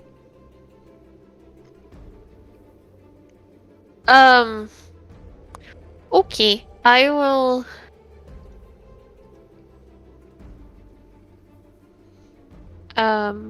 Oh, he knows those spells because of, Fey Teleportation. No, I'll do zombie 5. Alright, very good. That is unfortunate, as the zombie... But flanking is not included. That's a hit. You don't have flanking with number 5. What? You are here. For you have flanking, you need to be... you need an ally here. Flanking is straight line. Yep, straight. Oh, then I attacked you. Well, you said 2 or 5, so I was like, maybe there's some weird rule I don't know about. If you have an ally adjacent to the hostile creature, you get sneak attack. If you have flanking, you also get sneak attack. So either of these two are valid. This one has flanking. Would you like to be the flanked? Oh, then yes. Okay. Roll me a d6 because your sneak attack didn't actually apply. I'm going to go and mark that on your token so it will apply in the future. Yes, I forgot to mention the flanking, but yeah, it's still... Alright, well, a 9, because of the help of Garridan, causes the blow to slam into number 2. That is a hit. He does get Fortitude save, or Constitution saving throw, though, to Undead Fortitude. These are the luckiest zombies I've ever seen! He stands back up as the blow pierces into him, and causing a lot of blood to gurgle out, staining the snow blackish red before he stands back up. I guess it's better this than their attack rolls, but still, like, damn. If I try to move away, can I make an acrobatics check to attempt to avoid AOPs, or no? Yes. There is the, in the expanded combat and conditions, there is the tumble rules. Also, as a rogue, don't you have a... Oh no, that's level 2. It's level 2! Yeah, you have to take the attack action to use tumble, or you can use a bonus action to tumble, but since you attacked, you're good. Oh, wait a minute, hold on. Okay, actually I hit it, so never mind, that doesn't apply. But if I hadn't hit it, I would have had the best thing. I'll be... Nope. I just realized something real quick. Keep doing what you're doing while I'll look this up for you. Were you perhaps looking up swarming? Yes. That's what I was looking up. But since I made it with the flanking... I mean, you can roll and see if you get a crit. Because a crit is a kill regardless of their fortitude. That's true. Might as well. Alright, not a crit, but it is a hit, so no problem. Alright, and what is your acrobatics to try to... there you go, a 12, and the DC for me is the hostile creatures must make an acrobatics check to see if it beats you. Yeah, I'm not worried about the acrobatics check of the undead. You are here? Yes. Alright, I have 3 attempts. Go ahead. First one is top left, and then top down, left, right. No. Dodging out of the way, all of them will try to use their reaction to swing at you, but you dodge out of the way entirely, avoiding the attacks. You know, they sure did try. Like, they put up a good game. It's true. It is true. 1 second, I just realized something. This is using the wrong framework. Anyways, anything else? Nope, I'm done. Alright. Just 1 second, I'm going to import the proper framework in. Syrik properties, there we go. Does it have the right state set up? Yes, it does. Okay, cool. I was gonna make a joke, and now I have whatever song "Come On Baby, Light My Fire" is too stuck in my head. All right, Mule 1, they are stuck to the pole. They rolled a natural 1, so they're not going anywhere. I'm just going to toggle them hold. Flint. All right. Yeah, check distances. Yeah, that's fine. First thing, Flint will use his Misty Step. Getting himself 30 feet and then rushing forward to the front of the mule. Well, Misty Step is up to 60, and The Misty Steps. Is it 60? I believe it's I always 60. thought it was 30. I'll carry on. Anyways, It's it pretty works. considerable. At Oh 30 no, it feet. is 30, It's 30. but he has the movement to Yeah, do it. He will use his skill check to try and calm down this mule. Excellent. All right, that's better. Yep, that is better. The DC is 15, so that mule has been calmed as the calming embrace of Flint causes it to no longer be panicked. And then he will attempt to Eldritch Snipe zombie number 2. Excellent. Jesus. Number 2. Unfortunately, the bolt will go wide as you are trying to avoid hitting Garrett. Yeah, All yeah, right. you know, that is how it is. Let me just double check it doesn't have anything, like, weird. Yeah, no, I can't think of anything that give him a boost, so we're good. All right. Zombie number 6 has gained initiative. That is this one here. He is going to try to bite Wary. Misses horribly. That sound was better. Yeah. All right. There we go. That is his thing. Number 2 has gained initiative. They are no longer reaction used, so mark that off. And he will try to bite, rolling a d2. 1 is Wary, and so on. Wary, you're the chosen one. That's good for you guys. Bite.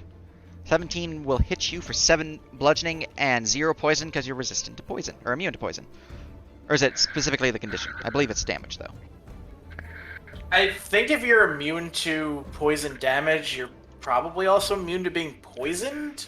Well, you're I immune, don't know if that's a- you're immune to the poison condition if it's from poison. Yeah, we had a big fight about this in Verum. Like a big fight.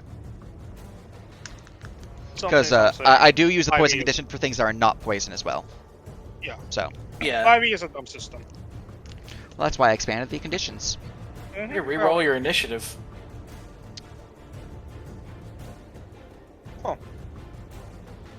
I'll fix it. Anyway, I just, you know. There you go. Anyways, you muted Devil? I think he was saying he was having problems speaking in the Discord chat. Oh, The Discord No, I- channel. I should be able to talk now. It was my headset was slightly unplugged. Yeah. That is 7 bludgeoning reduced to. You did rage, so it's reduced to 3. Yeah, the rage was supposed to set it up so that I didn't take Ah. the extra damage, but it didn't work. Unfortunate. So, gonna have to heal 4 Mhm. and figure out why that didn't work later. Alright, from there we go to. Ein. This is what happens when you fall asleep on your watch, Devil. You take 4 damage. Alright. I'm getting a little bit tired of this, so I don't have a Mac for this, but I'm going to just cast Sacred Flame on Zombie 1 for radiant damage. He's All right. literally about to sleep again. Alright, that is a dex save for him. DC 15. Creature horribly jumps into the radiant fire as their body bursts into fire. They have 1 HP and radiant damage to undead, so he is a dead banana. Oh, of course I roll max damage there. Okay. Alright, very good. Anything else? Just looking back at as Ein just casually incinerates this thing, just with that the Avengers Endgame scene. Why was she in there this whole time? No, Iron's going to free action, take out her pipe, and just start having a smoke. Excellent. Bucket.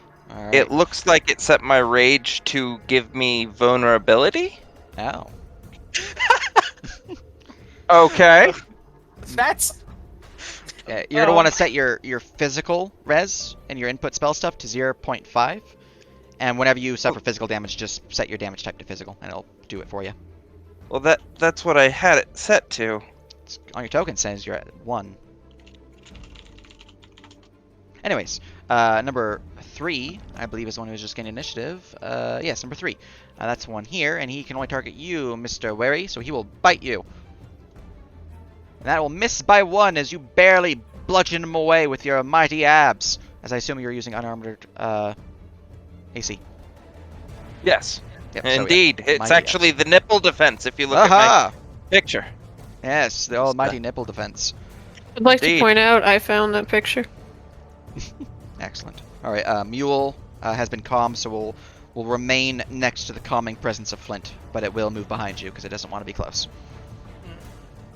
indeed. Alright, that zombie's dead. Zombie number 5 has gained initiative, removing this one's marking of reaction used, and will attempt to bite Garridan. 20 to hit for 4 bludgeoning and 4 poison. I believe I can use the buckler. It gives him disadvantage, or it adds something to my Using AC? your reaction with the buckler, it adds +2 AC against the triggering attack. If you do so, you must re-ready it as a bonus action to use it again. Yeah, well, that's fine. I'm gonna do that and interject my buckler between his teeth. Excellent. Very good, very good. He bites upon the buckler, giving it a good old nom nom nom nom. Bit of slobber upon it as well, but you know, very good. You deflected the attack, Yeah, and it is now your turn. better slobber than wounds. It's true. That would have been 8 damage. All right, let's see. Here. Well, number 2 just tried to bite me, so I'm gonna bite back, or at least attempt to. Please, not literally. Flanking That was- for 12 points of damage. Well, that is number 2, you said? Yes. Alright, that will definitely slam to number 2. He has to do a DC 17. Fails as you pierce into his heart. Well, I was gonna say, as it gets all tangled up in my buckler, I'm just gonna jab my sword just up and through.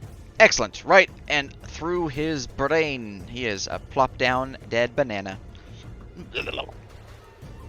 Paige, why is everything a dead banana tonight? Anything else? No, let's No, talk. I'm good. Wary. Wary is gonna just slap at zombie 3 here. Actually, no, I'll go for the zombie 6. Excellent. Spread out the damage. Yeah. Alright, that will crush into him for 22, DC 27. I don't think he can make that. Let me just go look at their saving throw for con. +3. Yeah, they can't make that, so he is cleaved. And the remaining 10 goes to this one. That is a DC 15 for him. Fails, as this one's head is likewise cleaved from the mighty blow. There's one zombie remaining. I'm gonna just hiss at it. Alright. 156. The moment has come for you to shine.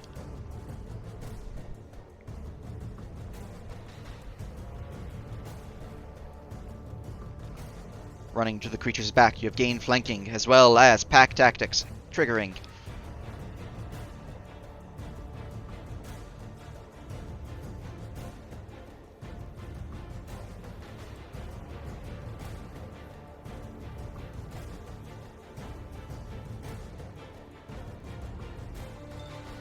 Not including flanking. Alright, well that is a 24 hit, which will definitely slam into it for 11 damage. That is a DC 16. Unfortunately, as you Come slam on! into the creature's form, losing most of its back flesh, stands back up. I'm not going to damage it because it's already at 1. It's just trying to kill Steel, damn it. All Can, right. can I attack with my offhand? Like for a negative? Since... Well, You, No, I can't. you- Okay. Is your offhand a light weapon? The dagger. Yeah, you can. You just bonus action. Okay, hold on. Which you still have. Offhand. Yeah, you just don't get your damage modifier to the damage, so you don't get the +3 from dexterity. But that is a solid slam. You've already used sneak attack this round, so that is 3 damage as a DC 8. It was close. As the backhand dagger cleaves, cutting through its flesh, it stands back up, however. Okay. She's gonna be very annoyed, but I'm done. how Alright. many times do we have to teach you this lesson, old man? 7. Flint's turn. Have you been counting? Maybe. All right. Flint's just gonna try to blast number 5 with Eldritch Might. Alright. Okay. That will definitely slam into him. For This 10 zombie's damage. too intelligent. 15. DC 15. And with that, this last one crumples to the ground. Huh. That wasn't so hard. And combat Leaf is hair over. flip. As the I'm last still zombie so falls fire. to the ground, the silent whistle of the wind is all that remains of the area's ambient volume. Black blood litters the floor. The mules are a little skittish, but otherwise unharmed. The rest of the evening will go by uneventfully. I'm still setting this one on fire. Excellent. But you guys did get some experience from that, so that's good. Huzzah. It's on. All right. Very good. It should be noted for those who care and notice exactly where 156 sleeps, because she is not going to sleep in the thing with the snake.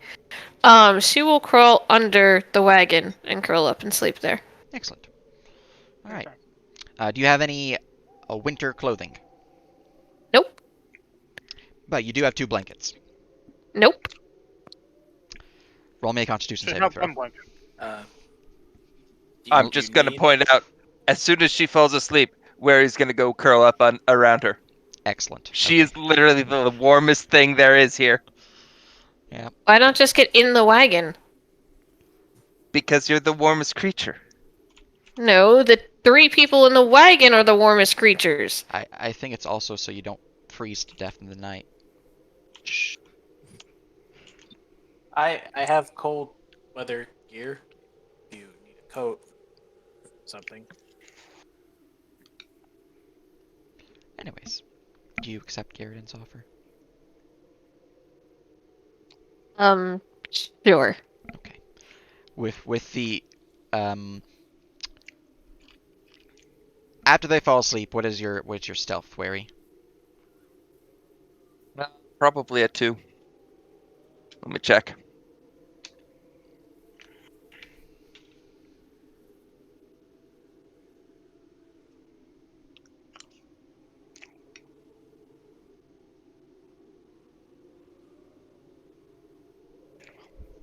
Four. Do you have +4? All right, you're good Yes. to roll if you're trying to curl up without them waking up. Because I can guarantee you this: they don't want you to be curled up next to them. Unfortunately, that does beat your passive, being a sleepy little rodent. So, But the question is, who wakes up first? I mean, probably you because you went to bed first. Yeah, we've barely been sleeping for 15 minutes. But as the evening goes by, you all achieve a long rest, and one of you wakes up to see a scaled form curled around you. It's cozy when you wake up, but you feel like you're back in the den, back before certain events happened, but then you realize what's actually around you. Give me 1 second while I where the fuck is my token? Okay. Um, um, hmm. Why is that not? Gonna remove you. Okay, I don't know why that's not working. So hold on.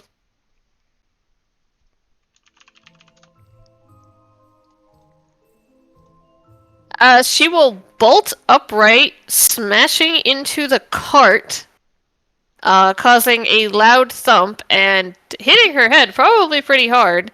And she will bolt out, but because she had enough control of herself, she does not stab Wary in the tail, which is what I was rolling for. I'm last watch, right? I'll look at this and go, Wait, hold on. Your last watch. Do you let this happen?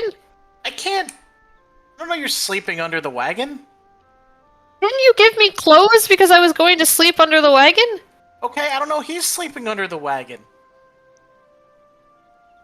Okay. No, I literally don't, because it's stealth check. Mhm.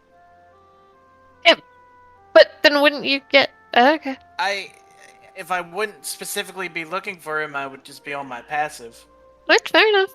And I'm not directly trading a watch with him, so I probably wouldn't be like, oh, where the fuck is he? It's true. Okay, fair enough. No, fair enough. Alright, so yeah, she will smash into the wagon, hit her head, bolt out, and manage to not stab him. Excellent. Is everything alright? She is over here now, hiding in this bush. She's crouched down with her hands on her head. Are you hungry? I don't have eggs or anything, but I have, cheese. Cheese is like cow eggs.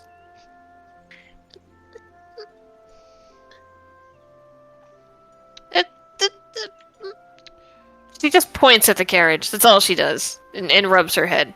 So, on your token, Ein, just in the spell points area, just change the S1 level max to whatever your max is. Yeah, that'll set up for you. You shouldn't pick a fight with the carriage. It drags you down to its level and wins by being stubborn. By the way, she probably would wake Ian and Wary up. Yeah. Yeah, the party is awake. So what actually happened with the carriage? I would like to burrow at this point.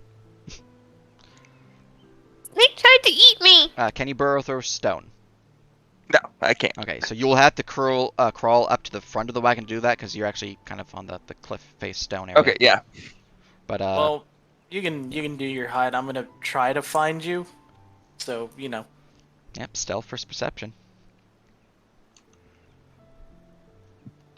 I don't know. Your bonus is +4, right? Uh, You look beneath the wagon and there's nothing there. The snow is a little churny, but I mean, you guys literally drove a wagon there, so that makes sense. Well, wouldn't there be, like, disturbed snow where his body slithered out? Oh, they were where on you rock and they slithered to that, and you also ran out there, so there's a bit of prints here, but basically it doesn't look weird with a 4. If they rolled higher, I would have said they found it, but they rolled a 4. Alright. Has anyone seen where Wary went?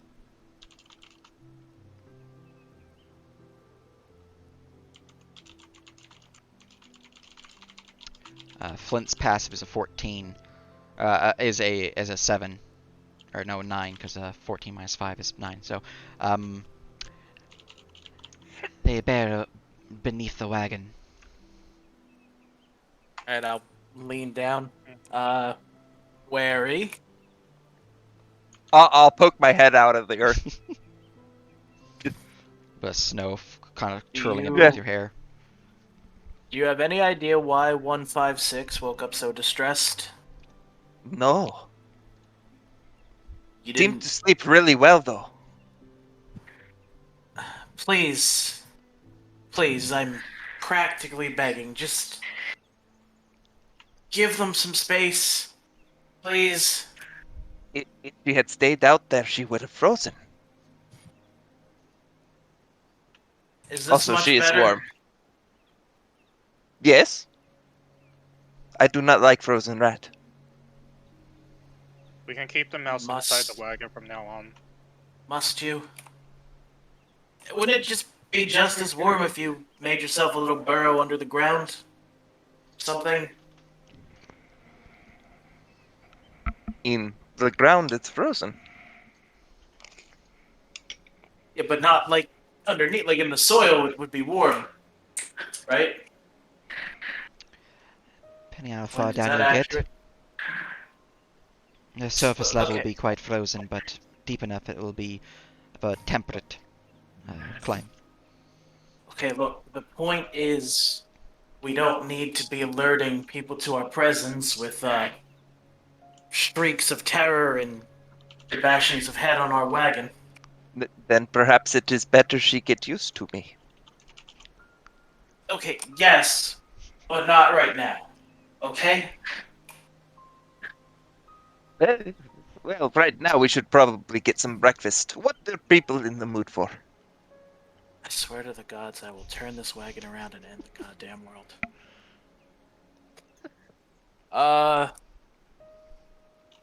I don't know. I like eggs, but I don't have any eggs. I just have cheese and dried meats. We could always look for eggs.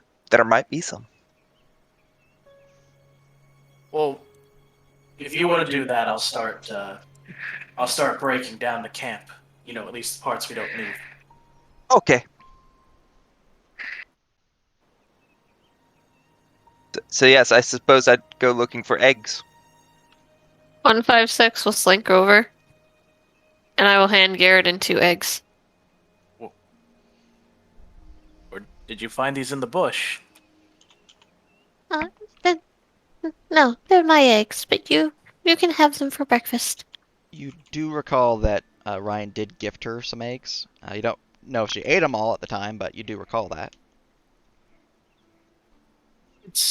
Thank you. I appreciate it, but keep them just in case you need to. Just in case you need to get worry away. Uh, I someone I knew used to say that if you put a raw egg on a snake's face, they'll leave you alone. Her ears twitch, and she looks at the snake, and looks at the egg, and looks at the snake, and looks at the precious egg, and looks at the scary snake, contemplates her throwing arm, and just does this for a little bit. Alright then. So, with the camp being packed up and the decisions of egg upon snake face or not, does the party decide to press onward? Yes. Indeed. All Press right. onward with the egg on Snakeface. Alright. Let's see. As we begin to travel southward Hold along up. the road. Yep. Hold on, wait a minute. We're in somewhere where I'm safe. Don't worry, I'm just egging you on. Yes, the yoke's on me. Oh my Where god. the fuck is the freaking roll for this? It's not here. Wait, I I'm safe. can't give people rolls. Oh no! It's a cursed existence. You win this round. Anyways. Alright. So, as you begin to travel southwards, slow, medium, or fast paced? Medium. Alright. Let's see here. Let's see. 8 miles an hour. Okay. Which mean. Alright.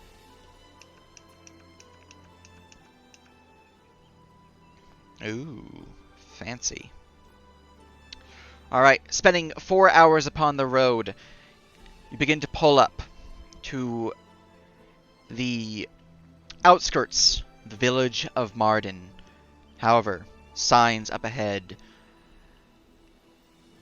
are a bit ominous as you see trails of black smoke.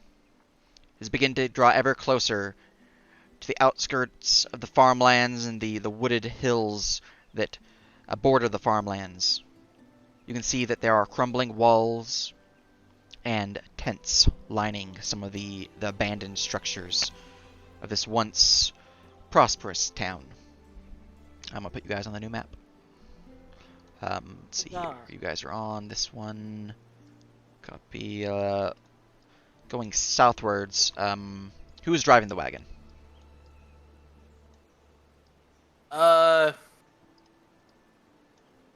I just want to roll for it to see who was first. Yeah, sure.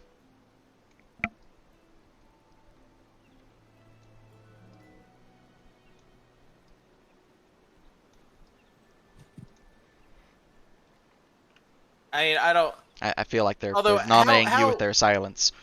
How early on did we get encountered by the guards in the last day? That was about an hour into your travel. And it would probably be me since I was the one who dealt with them. Gotcha. Okay. Alright, you're in the lead. That means that should be the proper order here. Copying your soup and going to the Marden map now. Making visible to players now. You guys are actually arriving at daytime, so I need to hide the night layer. You know what? I'm thinking it should probably always be you or Ein, the human passing. Well, Ein doesn't want to drive. Well, Ein might not have a damn say in the This is matter. what I get for being dad. Alright, let me know when you're loaded. It's a bigger map, and once everyone's loaded, I'll put the tokens on the map, because there are tokens here. I just didn't want them to slow load. I'm loaded. Ein's also technically not human, so. You know. Yeah, but I said human passing. Yeah.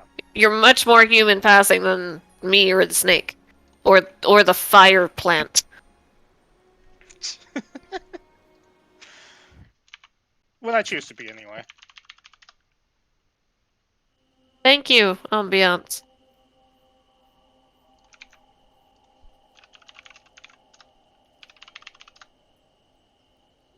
Oh, I disabled that. Let me re-enable that.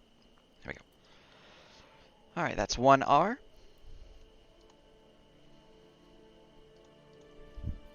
I mean, it's not surprising that I loaded because it's, on Yeah, my computer. yeah.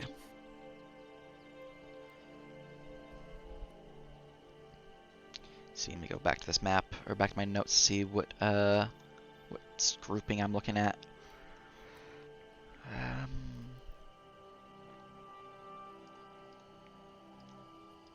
Should be about that many of them, I believe. Is that a medium group? Medium group.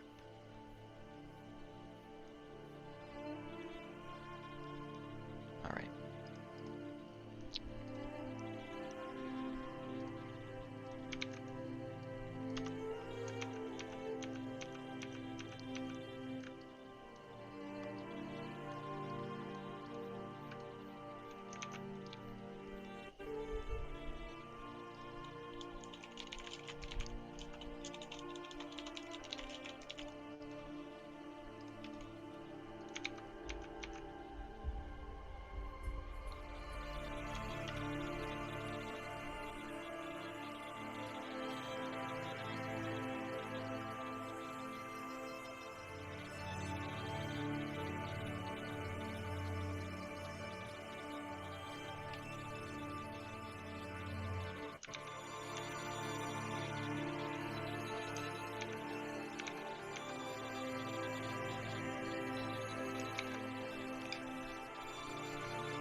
Alright.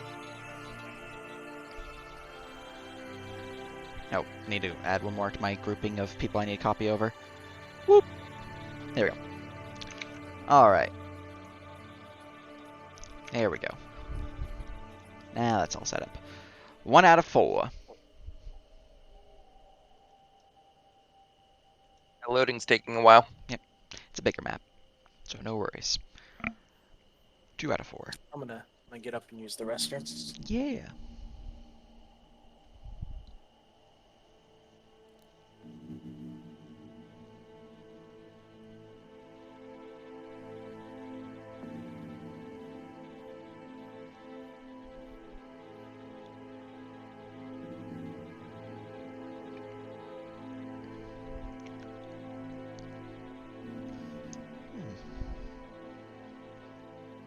Anyways, chat, how you doing?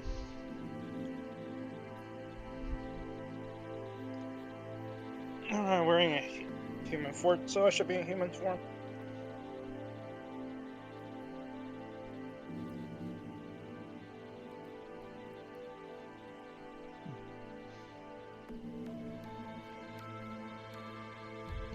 Yes.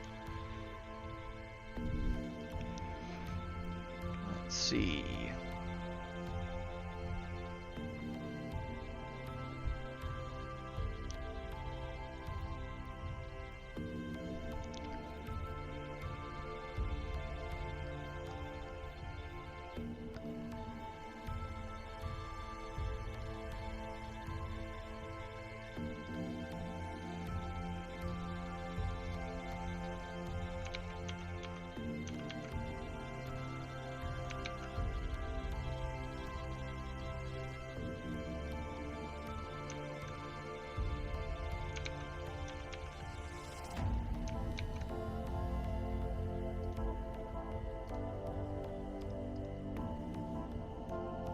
Two of four. It's a bigger map, unfortunately.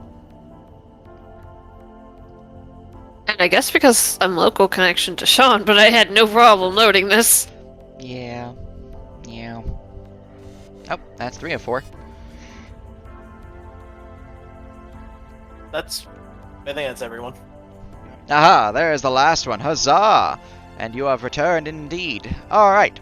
So, as you begin to travel southward along the road, passing some of these ruined structures, a few burnt down, smoldering farmhouses, and slaughtered livestock you can see.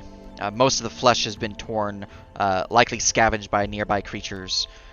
The way south has most certainly passed beyond the civilized lands of Vazia, well, relatively civilized, and into the Dying Lands, or at least the border of which, as you're not quite yet to the ashen landscape that makes up the Dying Lands. But as you begin to travel further and further south, passing along more of the outlying farmlands and the varying bordering structures, you reach this point. You see that there is a simple palisade of sorts set up to protect the way forward. There's no like gates, and there's plenty of holes within this palisade, but it does prevent any larger force from traveling southwards. Will not prevent your travel, but you can see that there is a recently, or at least relatively recently, built palisade. Although shoddily built. You can see that there are... Yes. No, go ahead. I thought you were done. You can also see that there are several stone structures as you are getting closer and closer within the heart of Mardin. More of these structures can be better maintained in that they are, while they are certainly ruined structures, they are still perhaps livable. Some of them have roofs upon them, some of them have at least 4 walls, although there are certainly holes within the walls. Some have floors, but whatever hit this town hit it hard, as this place is, for the most part, deserted. The highest person with past perception in the party is Flint. Since they are not actively here, I'm going to use their passive +5, so the traditional 14 rather than the traditional, or the actual 9. They would see that there's creatures up ahead. They point that out for the party.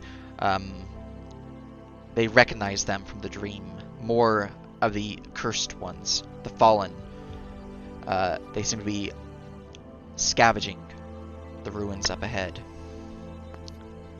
I wonder if this is recent. Didn't Ryan say that this used to be functional? Well, that's what I was going to ask Sage. Did I pass anywhere near here, and can I make a check? Like, do I know anything about this place? Let's see here. Your route took you, not this path now. It took you past the Marquee, which is west of here. Okay. So yeah, not this way. If you have lore of the Dying Lands, you're free to roll. I do. I do as well. think. I don't know what I'm rolling, though. Well, it's essentially a history check. If you don't have proficiency in history, then you have proficiency because you have lore.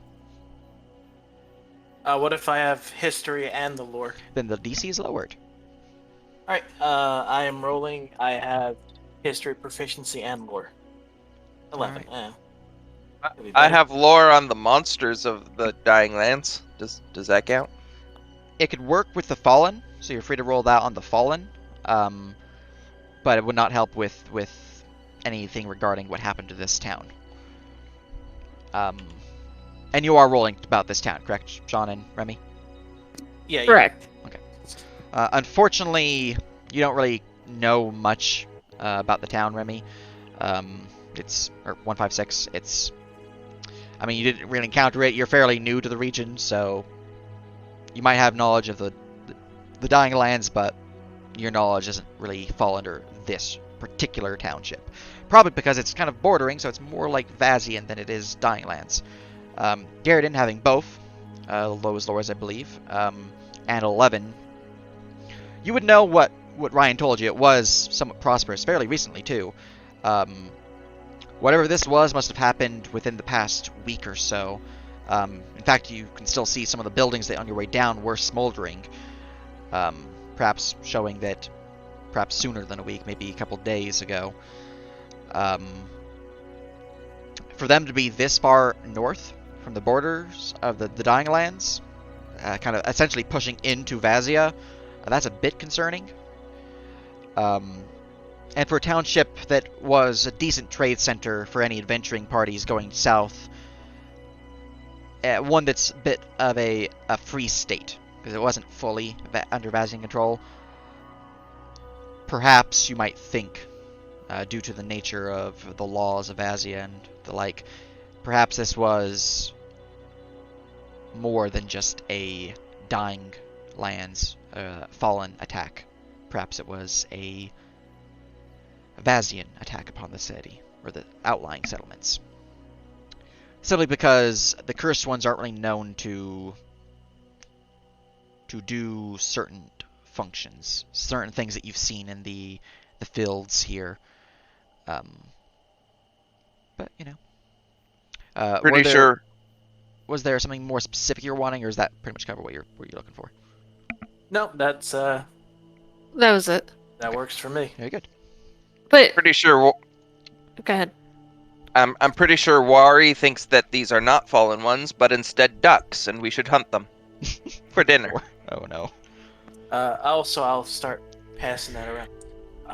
This doesn't look like it could be more than a week old. Might not have even been these guys. Might have been the Vazians. Of course, it wasn't these guys. They are ducks.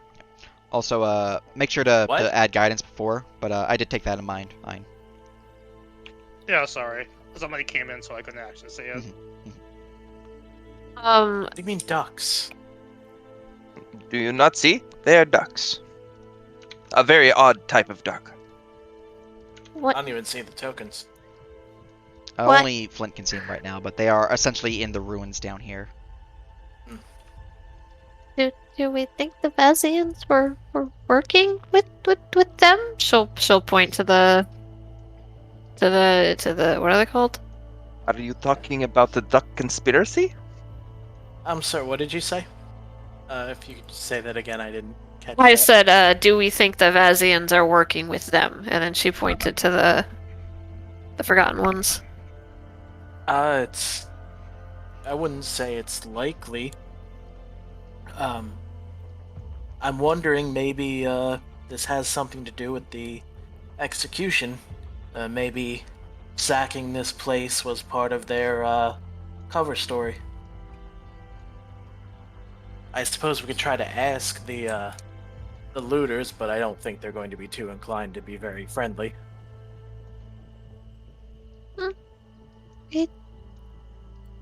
We could try. I'll try if you want. She'll raise her hand. Well, we should all try. It's just if you remember last time, I only think we could speak with them because by touching one of them, I think it was, but I don't know if that's part of the dream. But we don't necessarily need to slaughter them all, except that they're trying to make a. You know, we should play it out. We should play it by ear. 156 will shake her head. Don't know if because of dream, but I could understand them the whole time. Oh, Well, then, that would be very brave of you to do, and we'll keep an eye on you. Scurry, scurry, scurry, scurry, scurry. At what point can I see them? So there's a break in the wall here, which you could see some of them through here. If you go down this way, there's also a break that you can see from here, some of them. I'll Alright, go here. give me a stealth check, since you are trying to sneak forward in the middle of daytime. I'm not trying to sneak. Oh, you're not trying to sneak. You're just moving forward. Yeah. Oh. So you're just running up into the open? No, I'm not running. You're smoothly walking into the open. Yes, I am trying not to look hostile. So I am not sneaking, nor am I running, nor do I have a weapon drawn. That art is also causing the error. If you can get a They like a just- adjusted one, It might just be like a resolution thing. it might be. Oh, that's fine for me. Also, that's some fucking cool art. They look 9, which Yeah. I'm gonna have a hard time getting over. It's not what I expected, to be honest. Anyways, as you make your way over, what is your passive stealth, since you're not actively stealthing? Oh, 5 plus your stealth bonus. 13. 13. Oh, jeez. 12. Plus 8. Okay, plus 7. Alright. As you slowly walk your way over there, let me go make these things visible. Let me add some VBL first so I can get an idea of what you can actually see.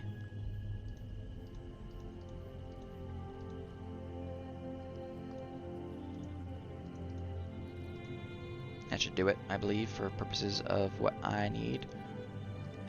Alright, and you can see that. No, I can't. I was. Oh, there you okay. So you see a total of 3 of the smaller red ones, and then one of the hounds in the far back, kind of running around, sniffing at the snow and digging up what appears to be flesh. As your past perception, even though it's not super great, that one also gave the error. I don't really know what's going on with that. Anyways, Really weird. it's I put.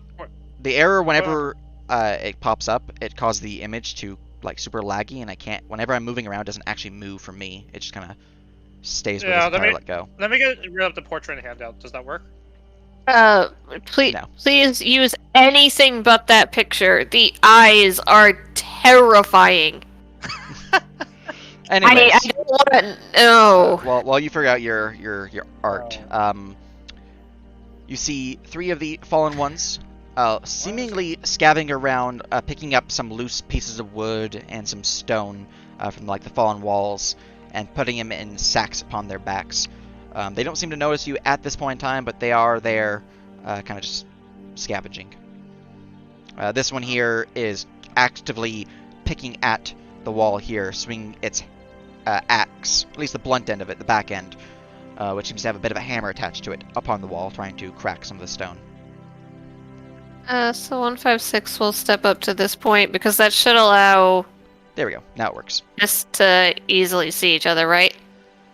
Yes. Do I know what language I was speaking in the dream? You have an idea. It's definitely extraplanar. Okay, I'll go with primordial. She'll raise a little rat paw hand. Hi, hello. Ah! Who are you? I am 156. Alright, as you say that, and the creature screeches out, let me make this guy visible and this guy visible, because they're going to move into view. As they start moving forward to kind of curiously what's going on with this guy's screech. 156. What you do? We're just going through. Can you tell me what happened here? We? Who is we? Me and my caravan. Who me? Who me? He says, pointing at Garridan behind you. Your caravan has who me? Oh, One Navazi. She'll hold up a hand for Garrett not to come any closer. Why travel south? Has deal not yes? What? Has deal, Has not deal, yes. not yes. They're not very smart, so, you know. We were given permission to go this way, to go through town. Overseer gave not permission. Who gave permission? Overseer in town. Roll deception.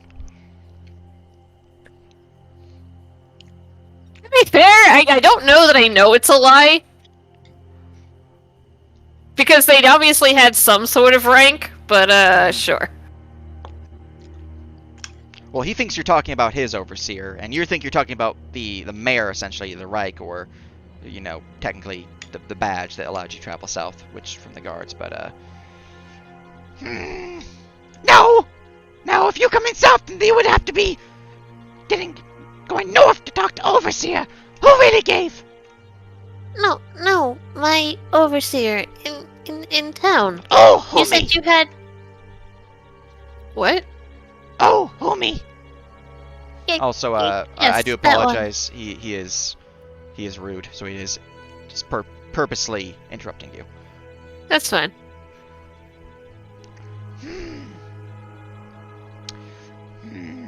Where is Badge? You cut out. I didn't hear that. Where is Badge? Where is Badge? Yes.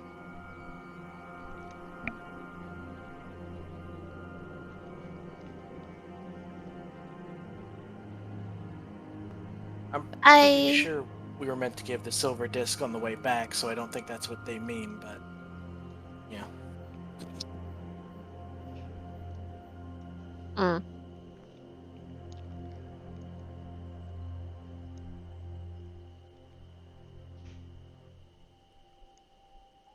Trying to see if I want to lie.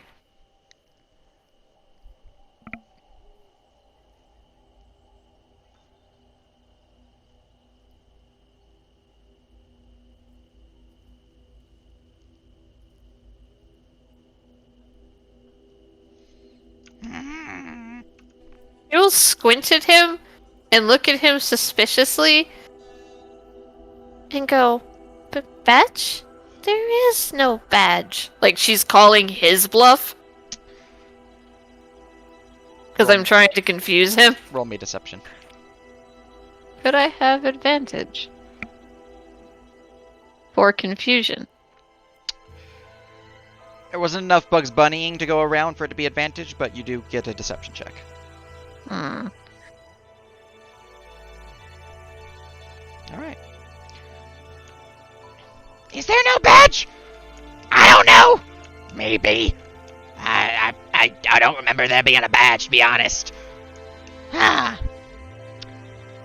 Okay, fine. But you must talk to Overseer before you can pass on. Okay, where's the overseer? In camp. Which is. She points at this. He will point this way. Beyond the walls. Near fire. Okay. We'll talk to overseer then. Yes. Thank you. Nope. What? What? Follow. Oh, I have to get the others. Okay, I will meet you at road then. Scamper. Okay. We're gonna go talk to the overseer. Good job. We are talking to the overseer, yes? Not talking with weapons. No, just talking. Let's keep it Just- loose. By the way, Fair. there's no badge. Just in case it comes up. And Hey. she'll just start walking forward. Alright, does the group move down here? Yeah. All right. I mean, I would be fine with that.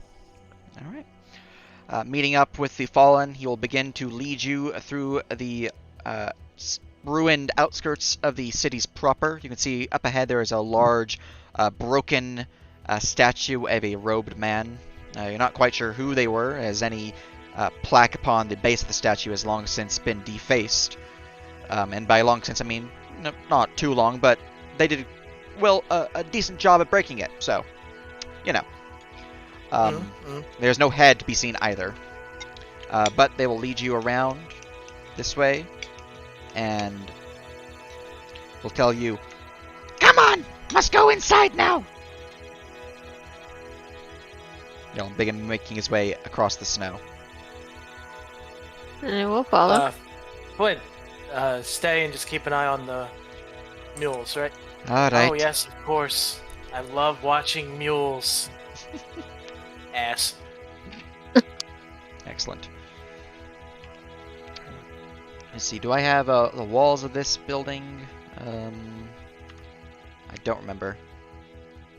I don't. Okay, I'll just use the roof then. I thought some of these I have like this framework. I'm just gonna give it the framework actually. Let's do that real quick. Whoop. Whoop. That works. It's not perfect, but it works. Alright, and then send it back, and then hide this, and then make the big guy visible.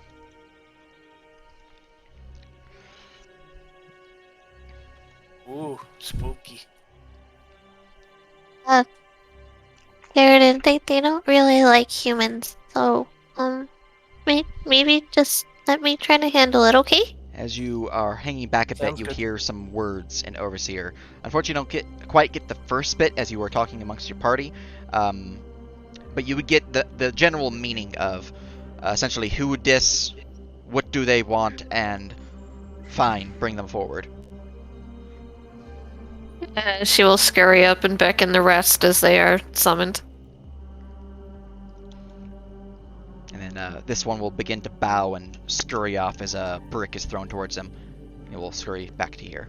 Still kind of peeking beyond this wagon wheel, but not in visual sight of the fallen Overseer. Grab my cup. There we go. Let's see, here we go. Alright. Because of the tint, I would like to think this is not bricks, but just dollar bills, yo. Speaking in primordial, to be clear. Vazians, what brings you south? Our rules not say no travel. We have permission from the head of the town. Need to go south, go past. But you have no permission from Golgas. Okay, so how do we get permission from Gorskas? Do you bring gifts? Can I make like an insight check or a sense motive to what kind of gift one of these would like? Sure. What would you like, or can I just use what's higher? Insight would be most appropriate. Also, Garridan, since you're a bit further ahead and Flint is kind of hiding away with her high passive perception, you notice something peculiar. Kind of off in the distance, between the folds of this tent as it is open, past the fires here. Let me go make those things visible. This is certainly a larger camp. Not like super packed, but it is concerning the numbers. But you do notice there's something that is not fallen here. A figure cloaked in blue, guarded by two fallen. I will not reveal their token to avoid spoilers, because you do not actually know who they are. But there is a figure cloaked in blue with long white hair, shackled in the back here. Likely humanoid of some sort, perhaps due to their build, humanoid or elvish, but it's hard to tell from this distance. With a 14 insight, you guess that they would like shinies, things that are particularly sparkly, so gems are always helpful. Beyond that, magic something that they would always appreciate. However, with a 14, you'd also get that he might not necessarily be meaning that this will give you free reign to travel all the way, just free reign past this camp. Yep, no, I got that.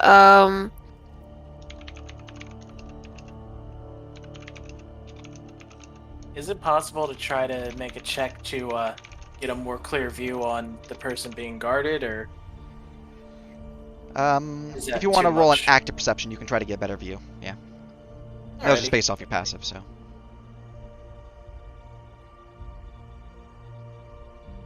20. So, you do recall, I believe Ein spoke of this figure to you. It might have just been me telling them, I don't fully remember. But they did mention a particular contact within the... let me go remember myself real quick. Within the Order of the Everbloom. One Terenaf Nonorin. An elvish figure, white hair, pale skin, blue eyes. This one fits that description. I think they did actually mention that. Is it a man or a woman? It is a man. Hey, I think they have your friend. That guy you mentioned. Look in the middle of the camp there.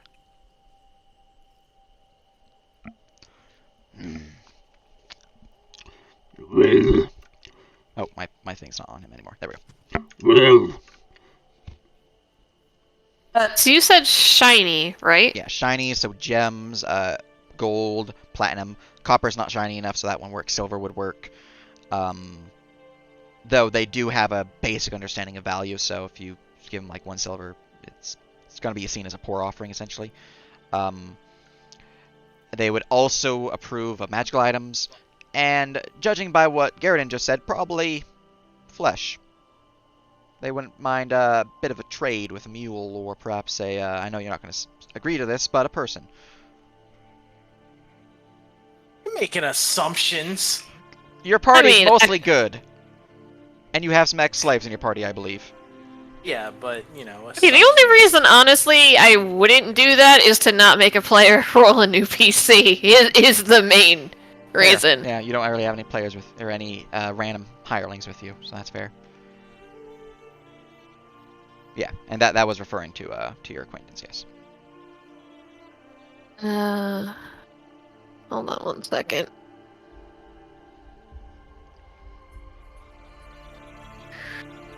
How long does it take to craft something with alchemy supplies? Depends on what you want to craft, but generally about an hour.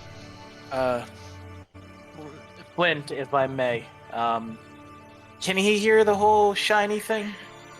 They're speaking primordial.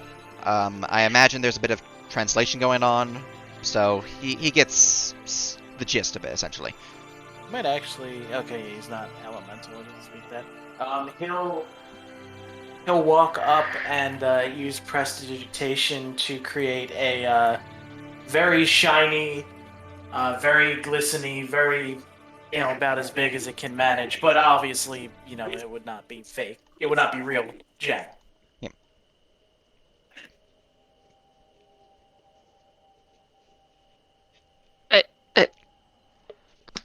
And he will offer it if 156 wants to use it.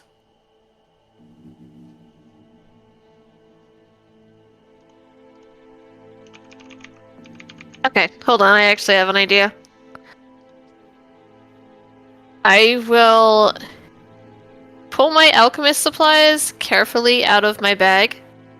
Put, and as you...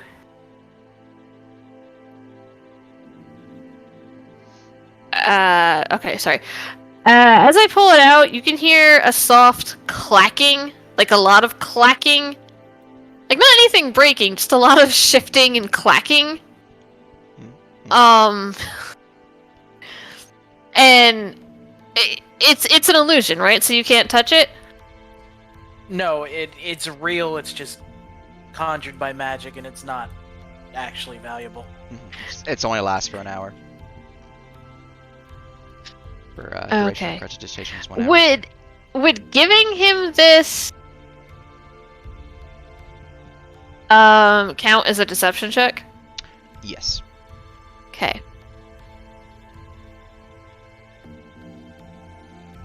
Okay, I will. How big is it? It fits. It is something that can fit in the caster's hand, so it's probably pretty big. I mean, as far as a gem could go, it's not comical. Okay. Flint, do me a favor. You can use your magic, right? Put that really valuable gem in here. Here, and she'll hand him a bottle, and she'll just look at him. He'll do so. Okay, so I have offering of something shiny, valuable, and magic. But, to do the magic part, well, I'm sure. Hold on. I'm sure you know how to make this potion, right? She'll show him the bottle with the shiny gem in it, and I'm trying to goad him to ask me how to make it. What is potion?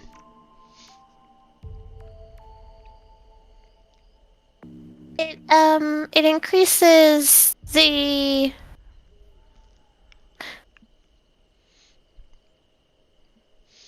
value of things that you touch after you drink it. So, like, gems become shinier, No, That sort of thing. don't know how.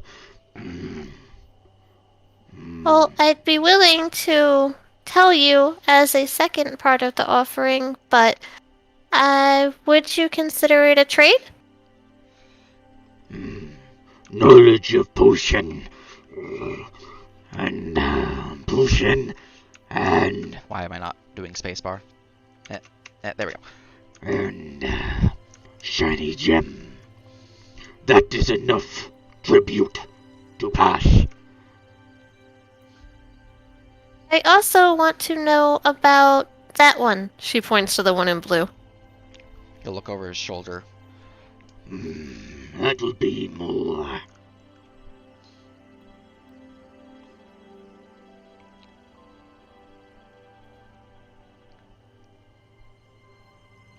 One second.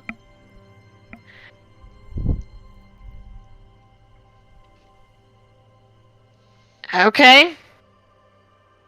Oh wait, you don't speak Primordial. I don't have to translate that.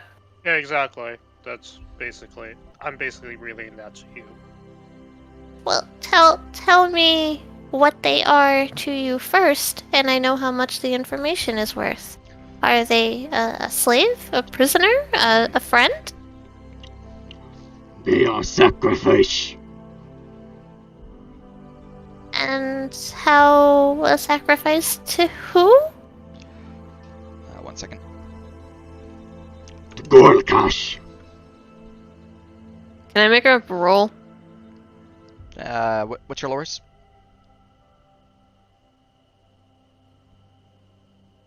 Fuck, I don't even know because I didn't write them down. I just know Badlands. It's a cursed existence. You do have the Dying Lands, so you can give yeah, me it's Dying a Lands. intelligence plus proficiency. Eh.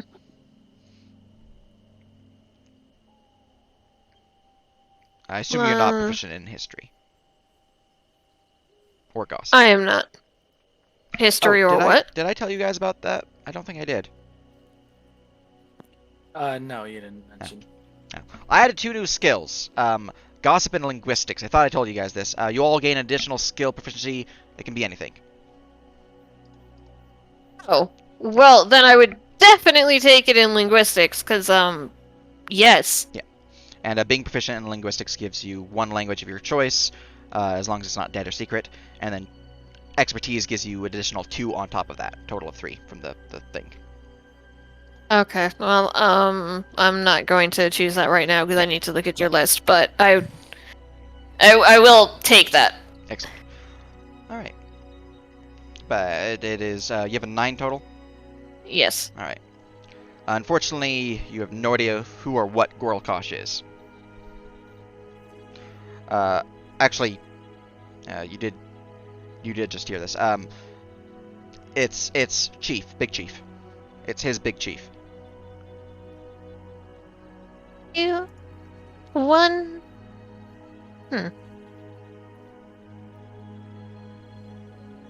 Yeah, you don't know anything additional about Gorlkosh, but you do know it is his chieftain.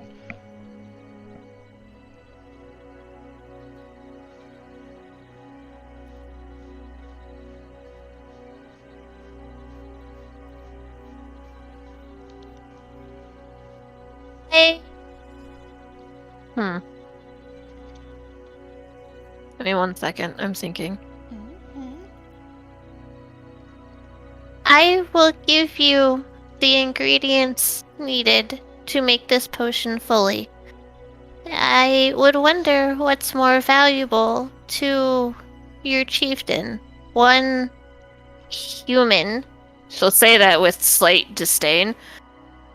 or all the wealth that something like this can provide. And she'll rattle the gem in the bottle.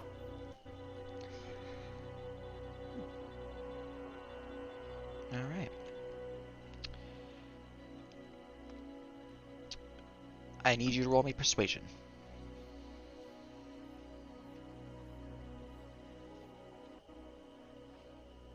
Come on, I've rolled so poorly all day. Let this be the one that works, because I'm really happy with my fucking RP and my ideas here. Okay. Alright, what am I rolling for? Average. Alright. Oh, my mouse is slightly off. There we go.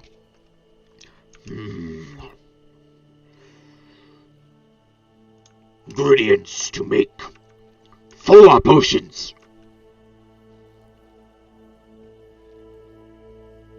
And a deal. Okay. I will. Flint, can you do that 3 more times?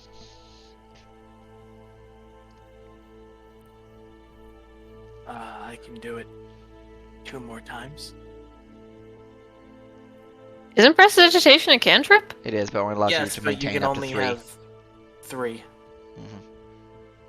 Mhm. Can you counter offer with 3? We all know humans aren't worth the value of 4 gems, let alone 4 times the wealth you can make from these potions. We'll do 3. Roll another persuasion. Can Flint assist by conjuring another 2 gems? Sure. You have advantage. God! Oh, damn, you needed it. Alright, it looks like for a brief second that he is about to say, no, only 4. And then a sparkle lights in his eyes as the 2 gems conjure in Flint's hands.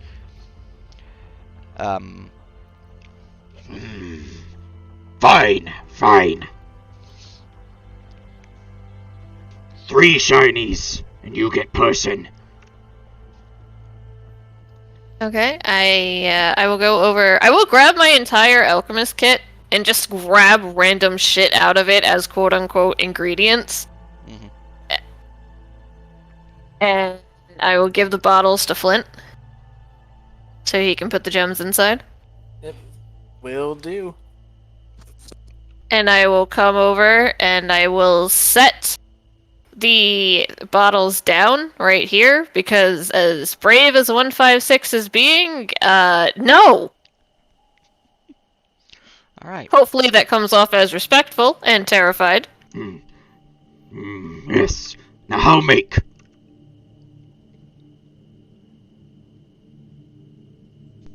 Do you want me to explain it to you or one of your potion masters?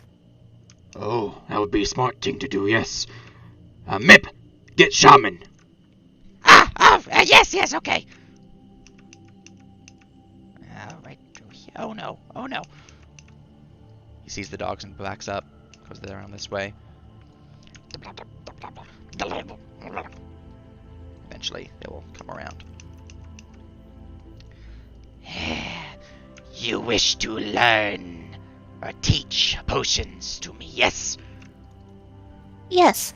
It's delicate. So first, you have to, and then And she'll just weave a complete, utter bullshit story about how to use each of the ingredients that I know to be in my kit that I am giving them, and I'm going to try. What? So this is a deception. Are you proficient in deception? Yes. In that case, you are rolling with advantage because of your proficiency in alchemist tools. Because this guy doesn't actually have proficiency in it. So he Cool. has I'm no idea also what you're going saying. to specifically say, if you mess it up, in a few steps, I will say, if you do this wrong, the gem will dissolve. If you do this wrong, the gem will disappear. And I'm setting this up so when this happens, one, they blame him and not us. And two, we won't have a problem when we come back through. Excellent. Just Alright. give me 1 second. Let me roll. Deception. Advantage. Alright, with a 16. Yes, yes. I don't know why I'm using the cup for the shaman. Yes, yes. That makes sense. Of course, we don't want to do that. That would be bad. It would cause truffles. Yes, truffles to spawn everywhere. Anyways, yes. Fair trade. Yes, fair trade. Mib, go get the prisoner. Yes, yes. Okay.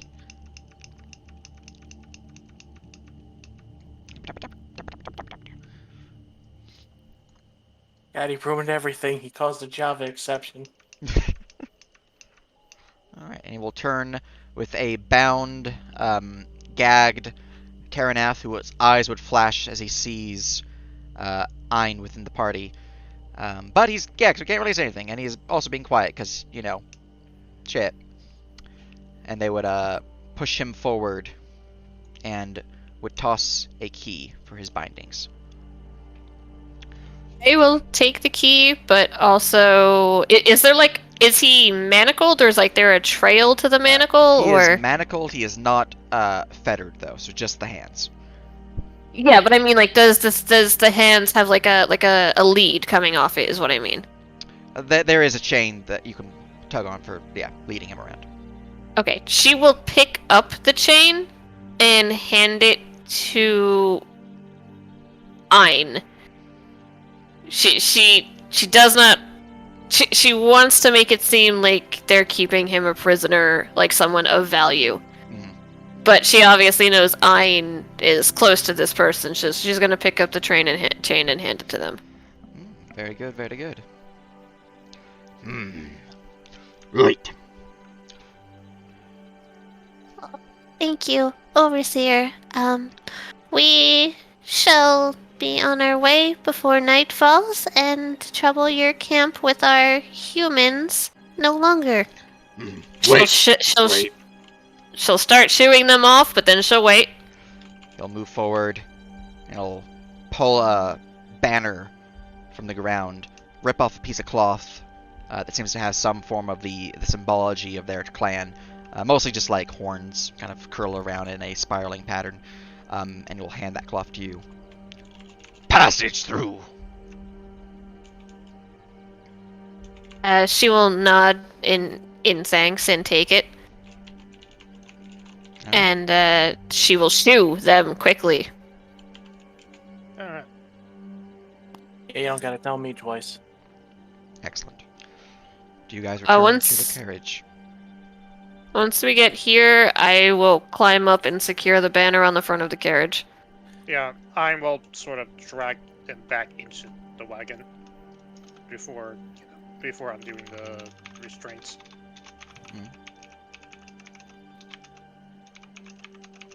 Very good, very good. Evel, are you coming? Flint has an excuse. He doesn't exist. So you make your way back Flint's to right here, the So. the wagon. I imagine you guys are gonna be moving forward and getting the fuck out of Dodge. Yes. Alright. Yeah.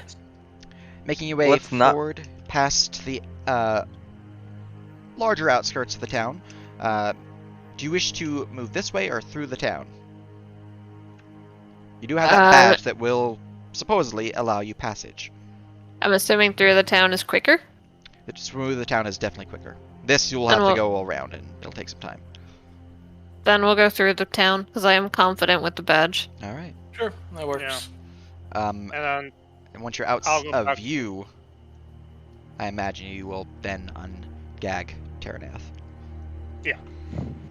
All right, let me go bring up his notes so I can get him properly shooped and whooped. Once we're sorry, No, I was just gonna. You're good. once we are out of view, 156 will take a shuddering breath. She was like terrified that entire time.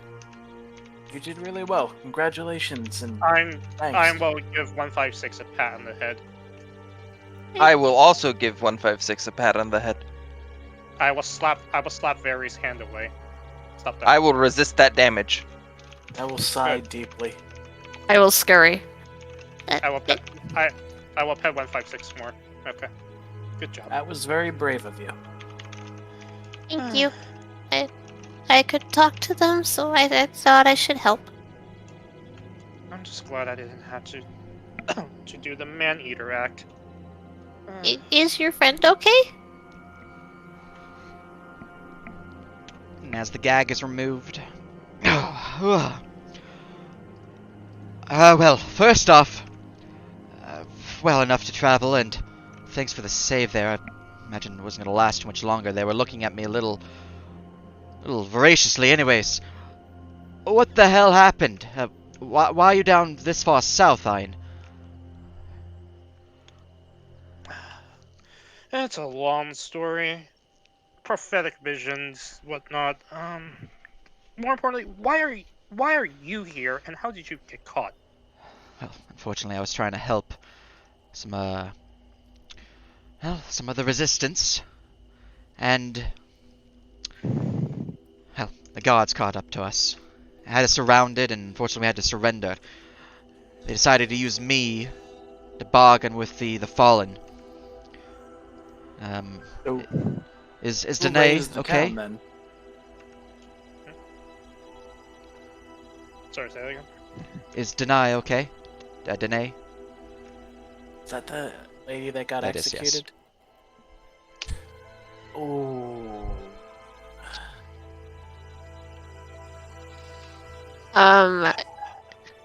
156's ears will flatten in a way that, like, I don't know, probably looks sad.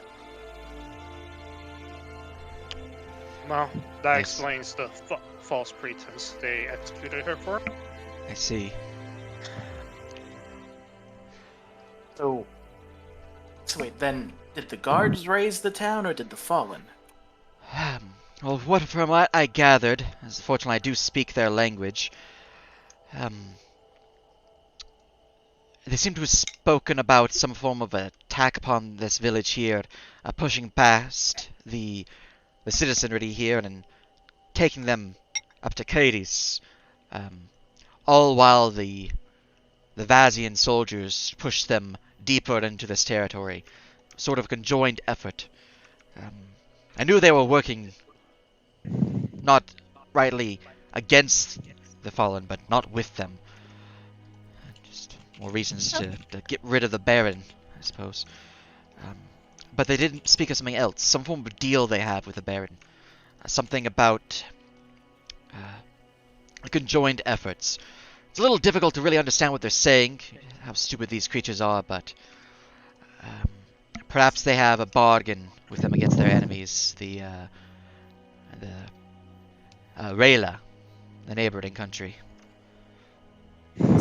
So, did you hear all of the conversation then? Just the end there, when I was with you. It was a little far away, I'm afraid. Might be Elvish, but I'm not that keen of eared. Well, sorry for the disgusting human comment. No offense taken. I understood what you're trying to do. She nods. Do you have any proof that the Baron is involved in dealing with the fallen ones? Well, no physical proof, but if these creatures are speaking is true, that is vocal proof. Certainly enough for any of our more wary citizens of Azia to join the cause.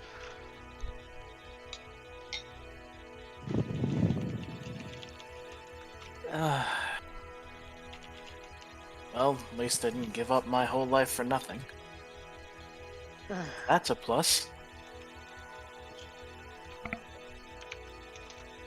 Garrett, would you mind filling him in about why we're traveling south? Oh yes, I still want to know about that. Exposition! Ein in character literally pushes it out to Garrett because she hates giving this exposition. So, good news. We're going to be doing something about these fallen ones. Bad news, if we fail, they may or may not become gods. Well, fucking And then shit. I will exposit the rest of the information, barring the going a little light on the dream aspect of it. Gotcha. Well, that is certainly...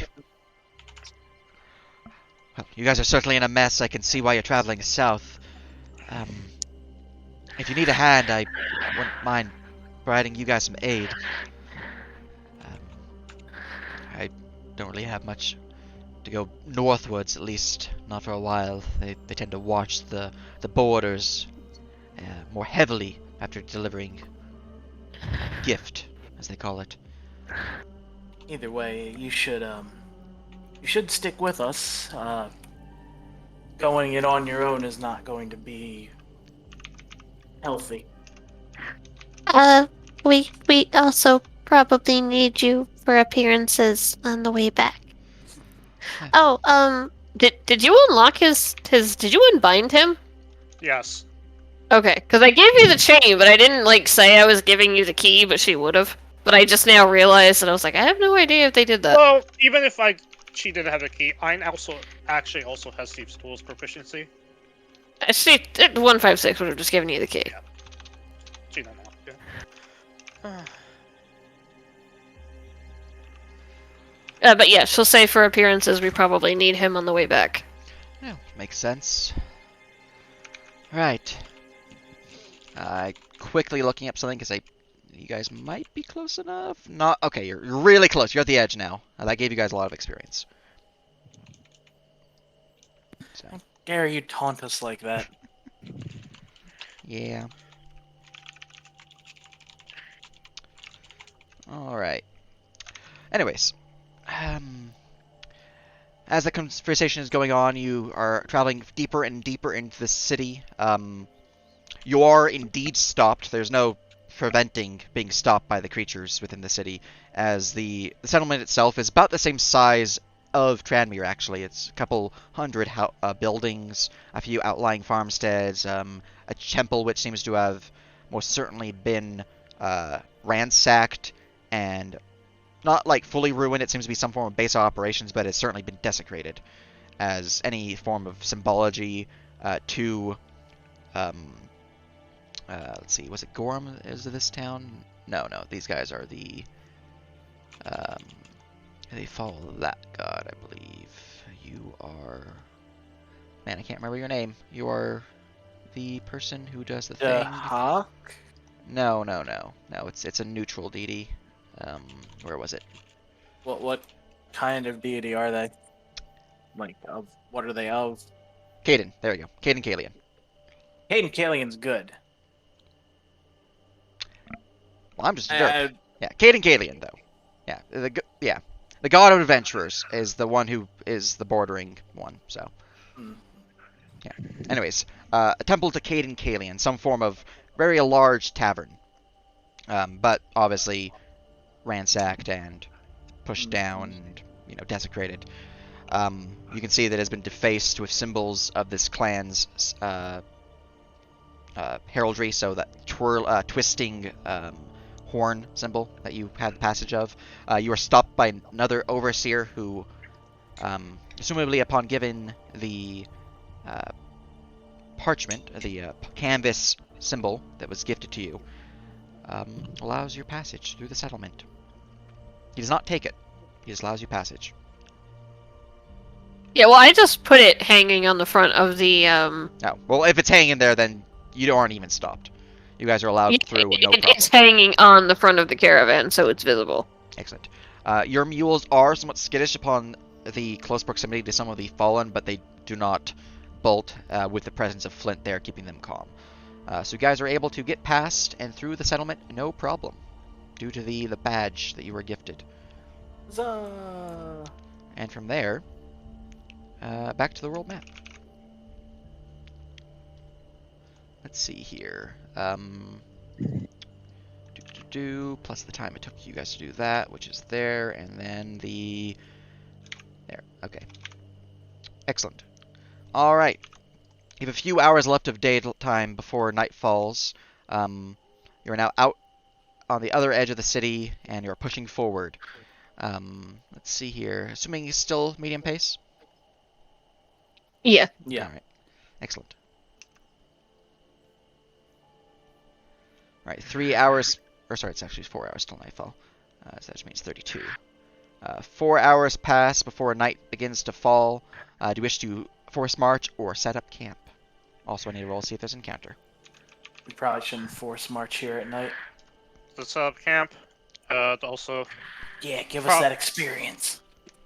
yeah. Also, while I would know what he's capable of, I'm gonna take this time setting up camp to have them explain what they're capable of. Tyrannus. Will be done indeed. Along the route, traveling south about 2 hours past the ruined settlement of Marden, you guys come upon a ruined supply wagon. Looks like it has been ransacked, but there are a few treasure chests and crates that are not broken open as the others have been. Would you like to stop and investigate, or would you like to press onward? I could loot. Yeah. Yeah. All right. Maybe there's an encounter there. At best, at worst, it's only loot. It's a Searching mimic. through the area, There's roll me an nothing. investigation check. Now, the entire party can all roll one, and I'll take the highest result. Alright. My Casting guidance. Does guidance work on this? It will, yeah. Alright. Casting guidance on people as they search. So. Alright, this is myself. And one for Flint, he has the same modifier. Ooh, nice roll. Yes. Tell me your secrets. Give me the loot. Yes, indeed. All right. Scurrying through the area, wary, you spot it, but not before 156 spots the chest. One chest that has been kind of tucked away beneath a pile of snow within a bush, kind of hiding it from any view. The other chests, relatively mundane stuff. Any resupplies you might need of arrows or basic like rope or the like, you can feel free to get. If you all want to get a 50-foot hemp rope, feel free to add it to your sheet. If you want another quiver of 20 arrows, feel free to add that. Throw them in the wagon. Yeah. Yeah. Sure. Basic adventuring kit. If you want to add an explorer's pack, you can add it to your sheet, essentially. In addition to that, though, with the chest that you found, and picking the lock upon it easily enough, it's not really hard DC, it's a DC 10, and you're a rogue, so I imagine you can succeed, no problem. But just in case, what's your bonus?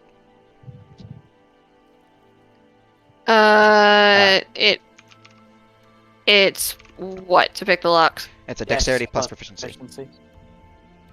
So 3 plus 2 plus thieves' tools. Well, that's what plus 2 is. No, you said plus proficiency. Yeah, proficiency Yeah. plus Oh, dexterity. okay, yeah. So you have +5, so I'm not going to have you roll, because you have a decent bonus. It might take you a bit longer than one would want, but it's easy enough to do, to pick the lock. It's a DC 10. Within the treasure chest, you find that there is a small sack of gold atop a wooden overlay slat atop the chest, so it's like there's definitely more room beneath the wooden overlay slat. But there is a small pile of gold. A total of 20 gold. I kind of figured I would roll higher. Oh well. 20 gold in the pouch.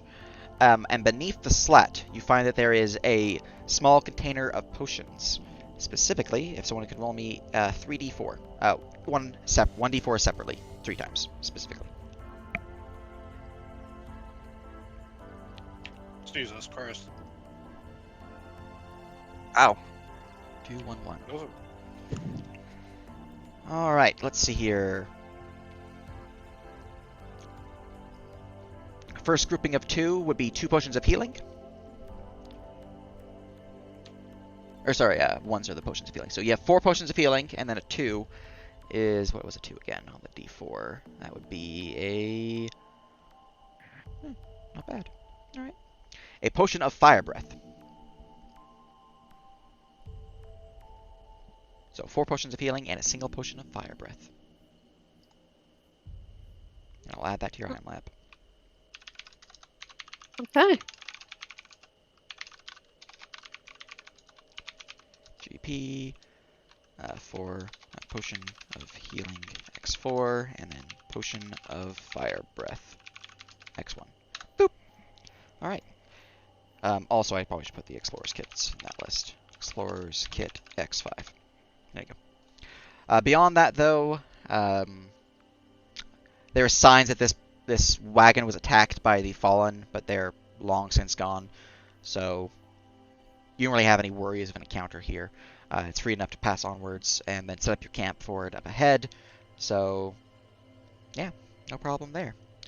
Moving onwards, as you begin to set up camp up ahead, getting a bit closer to the Ashen Lands, out of the area where it's more snowy, more grass and forested.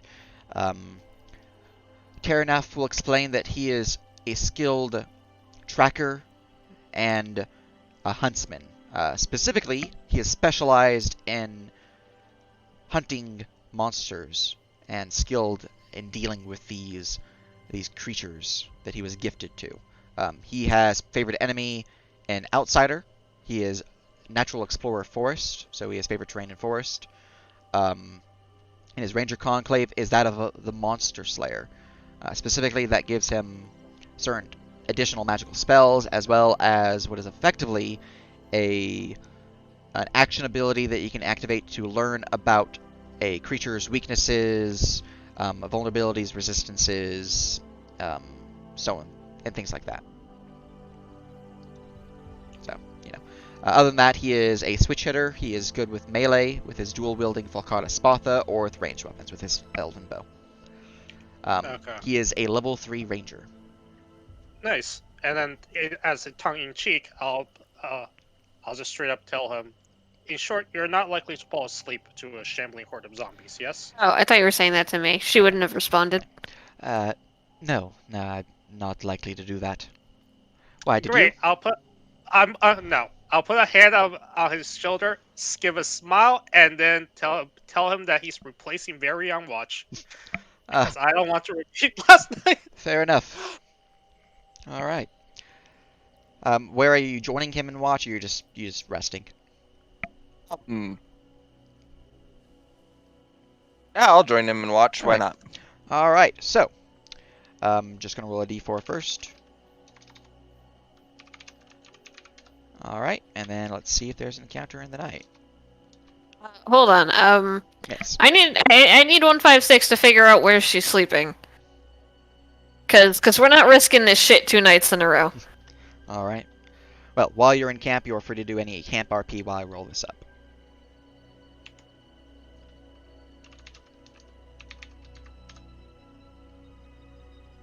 She will curl up next to Ein, but like with a wall on one side of her and Ein on the other.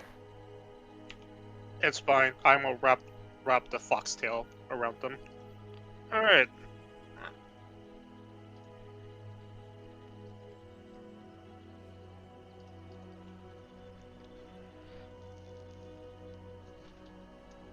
All right. Luckily, you guys are at the edge, so I haven't imported the other maps in yet. I can just use the other one I have already in here. So, let's see here. This map, delete that, go to the margin map and grab your tokens here. Copy. This one here. Control dupe dupe. Boop. Setting up your camp, kind of off-road a wee bit, you find yourselves near a small frozen stream, crossing a wooden rickety bridge, and setting up your mules upon stakes once more against the cliff face. You all are, well, good and ready to set up your watches. I'm going to click the macro again. Do you have any campsite RP you would like to do before shoops and whoops are checked? Well, of course, I would like to, gather up food and, cook it. Excellent. All right. Gathering up food once more. You doing your harvest and cooking combo. All right. Harvest Harvest successful. of 15. Ooh, the food is not good. The food is edible is a strong word here. Can One I would not he be? Can I help him cook? You can. Do you accept the help? Please help me cook. I always need a sous chef. Okay. All right.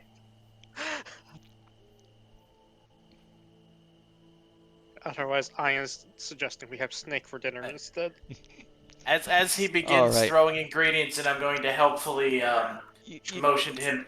Most humanoids don't tend to eat, lizards. Don't? But they are full of nutritions. The eyes are especially good. You just pop them in your mouth, and I will proceed to pop one of the lizard's eyes into my mouth. Oh no. Yeah, and then I'm going to point out those ones are incredibly bitter. Oh, I'm sorry. Are they poisonous to you? No, they just taste terrible. Maybe the bitterness is a poison. Once I finish helping, I'm just gonna stare at this wall for a little bit. All right. Eventually, with the aid of your companions, you do manage to make a decent meal, in fact, to the point where you guys gain a benefit from the food. So if there's an encounter in the night, you will gain this benefit. Of your choice. Do you have the equipment guide open right now, Devil? I do not. Okay, No. I'll just copy pasta these then for you. Of your choice, I'm gonna post it in OOC. One of these, everyone gains the benefit of.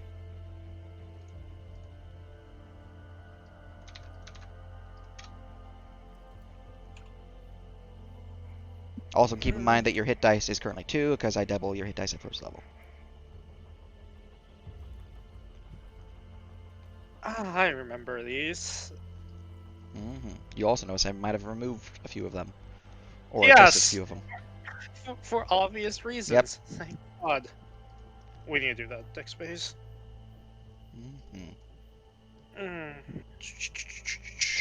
Not everyone doesn't get to choose their own, since this is a mid-rest cooking type of thing. You don't actually have the ingredients to make a buff. So, where he chooses one, everyone gets that. Clarify, the D4 die to apply to any D20 roll is a single D20 roll, right?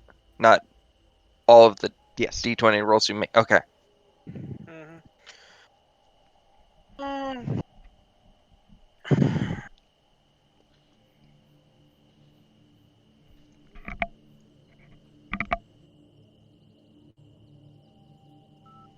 I think the best one would be resistance to non-physical damage. Yeah, for you. I'm going to take. Well, Everyone for gets the anyone. same.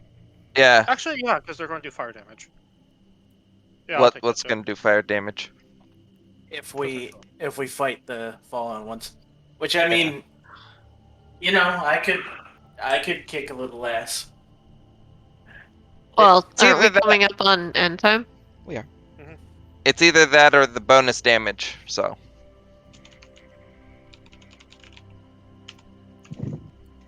yeah. The resistance is situational, and if we end up fighting something that isn't dealing non-physical, yeah, let's do the bonus damage. All right. Actually, I will take. You will don't get take. to choose, Wanderer. Yeah, This I is- this is- choose, and that's yeah. the meal. Yeah. Oh, that's This is This is not the food token. This yeah. is a short rest cooking Okay. benefit. Yeah. So one Bonus roll, 10. one benefit. Okay. All right. Never mind So then. everyone gains the benefit of the Proficiency modifier. tier 1, which is proficiency, bonus to damage rolls to melee and ranged martial attacks. So unfortunately, spellcasters are sad bananas. Eh, I can hit. I'll have an excuse to hit somebody with my keen Yep. sword, I guess. Yes. All right. So I'm going to click the macro again for the short purposes of the watch order. First watch. This is Wary and Terranath. Perception checks. Terranath has a +4.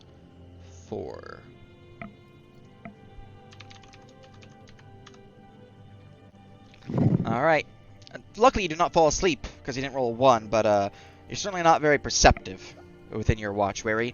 As you're watching the roadside, not really noticing anything nearby, it's fairly calm. Terranath, he is keen-eyed and keen of ear as he is looking around and noticing any slight obstruction within the terrain around you. He notices a few animals wander by that you don't even notice, but otherwise this watch goes by uneventfully. 156 is your watch. Give me a perception check. And where would you be on your watch? Because people would be back at the thing after that.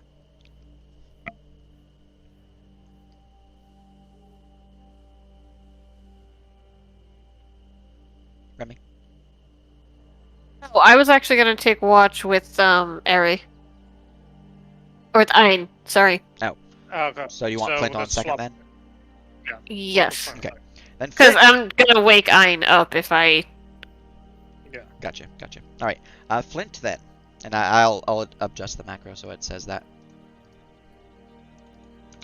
And let me give you his perception.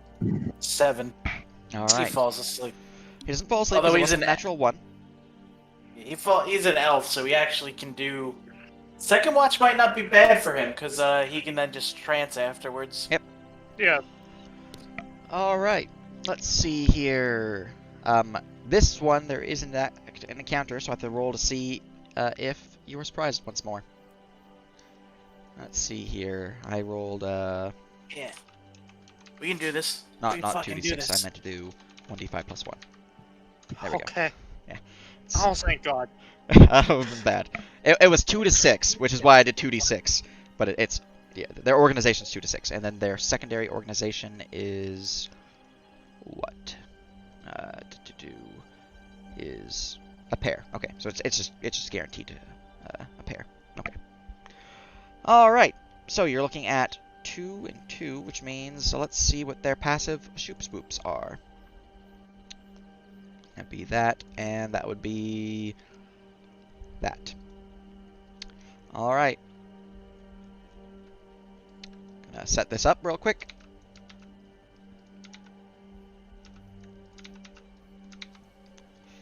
Where is Flint during their watch? Probably sitting here. All right, let me see which direction they're coming from. Makes sense. All right. I did not mean to copy that. Oh God! It's I- us. I thought it was Trust no one, not even yourself. It's doppelgangers. All right. Alright. As you all are resting and Flint is keeping a wary eye, unfortunately their back is to the direction where the creatures are coming from, and their 7 is not enough to beat their passive stealth, as these things are actually stealthy. And to be clear, I'm taking their passive stealth as a lower number. So, before we actually do this, we are a minute before the soft starts end time. Do we want to do the combat, or do we want to call it here? Good to do the combat. I got it in me. Good. Yeah, we can do the combat. Spore Okay. creatures, how bad could it be? Very good, very good. Alright, in that case, let me go and get the combat music started again. Copy. Also, I want to hit level 2 before next session. You guys should level up from this, I'm pretty sure, so. Whether this or reaching Cadus, because once you reach Cadus, you get another boost of experience, because that's a checkpoint in the mission. So, yeah. Expect to level up. Mhm. Yeah, I can have my bad hit point but I can Alright. also do good hit point. Roll me initiative, I- everyone. My Oracle Mystery will finally matter. None of my stuff will actually matter yet. But I'll get closer. Ow, ow, ow. So do you have any particular like custom familiar options, or do you just kind of use the I stuff allow from custom the familiars. basic? I have one that's homebrewed. Other than that, if you want something, I can make it for you. I just because that's gonna be one of my Gotcha. gets. Yeah, if you want something, you can just let me know. I'll make it up. So, like, if Yeah, you want I like haven't. a fairy dragon, pseudo dragon, Mm. a sprite. Well, not a sprite because sprites are. Well, Yeah, no, a pretty- sprite will work. A pixie won't, because pixies are the one that's are much stronger. Anyways, Yeah, I mean even sprites are yes. pretty. all right. Pretty dang During all this good. prize round, Garrison, you're still asleep, so we're just gonna mark you as skip, but you're not surprised anymore, luckily. Mhm, Flint, they are no longer surprised, but they are. That's their turn. mhm, mhm, mhm. Man, my guys rolled shit on their initiative. Wary, you are asleep, so I'm going to toggle you hold, but you're not surprised. Mule's unaware of what's going on. Alright, and we begin with this thing. Coming from the north, slowly stalking forward. Oh, I should probably make it visible. Yeah, let's do that. There we go. Slowly stalking forward. A fallen hound, mounted by a fallen one, curls around. Peeking inside, it sees one creature on watch and ignores those inside sleeping, and goes in for the kill as it's egged on by the fallen one, who whispers in Primordial, "Go, kill!" Hold on, he's not at full, so. Oop. Oh, yep, that's important. Okay, now you can kill me. All right, the hound will take a bite. Let me go look at stings to see if it has anything specific, though. They are very, very boring, apparently. Their bite's fancy, but that is all they have. Alright. He takes a bite. Oh, Jesus! I hope Whoa! it's a Oh my 13 to God. crit confirm, at least. That does apparently fucking crit Flint. Oh no! That's Hold 11 on, let me piercing. make sure. Let me make sure that's actually correct. His cheats AC says 10. Oh my God! Because I mean, I know warlocks get light armor, but he has no dex. Yeah, he's no dex. Okay, Oh my yeah. He's unconscious. Like he just goes down to 0.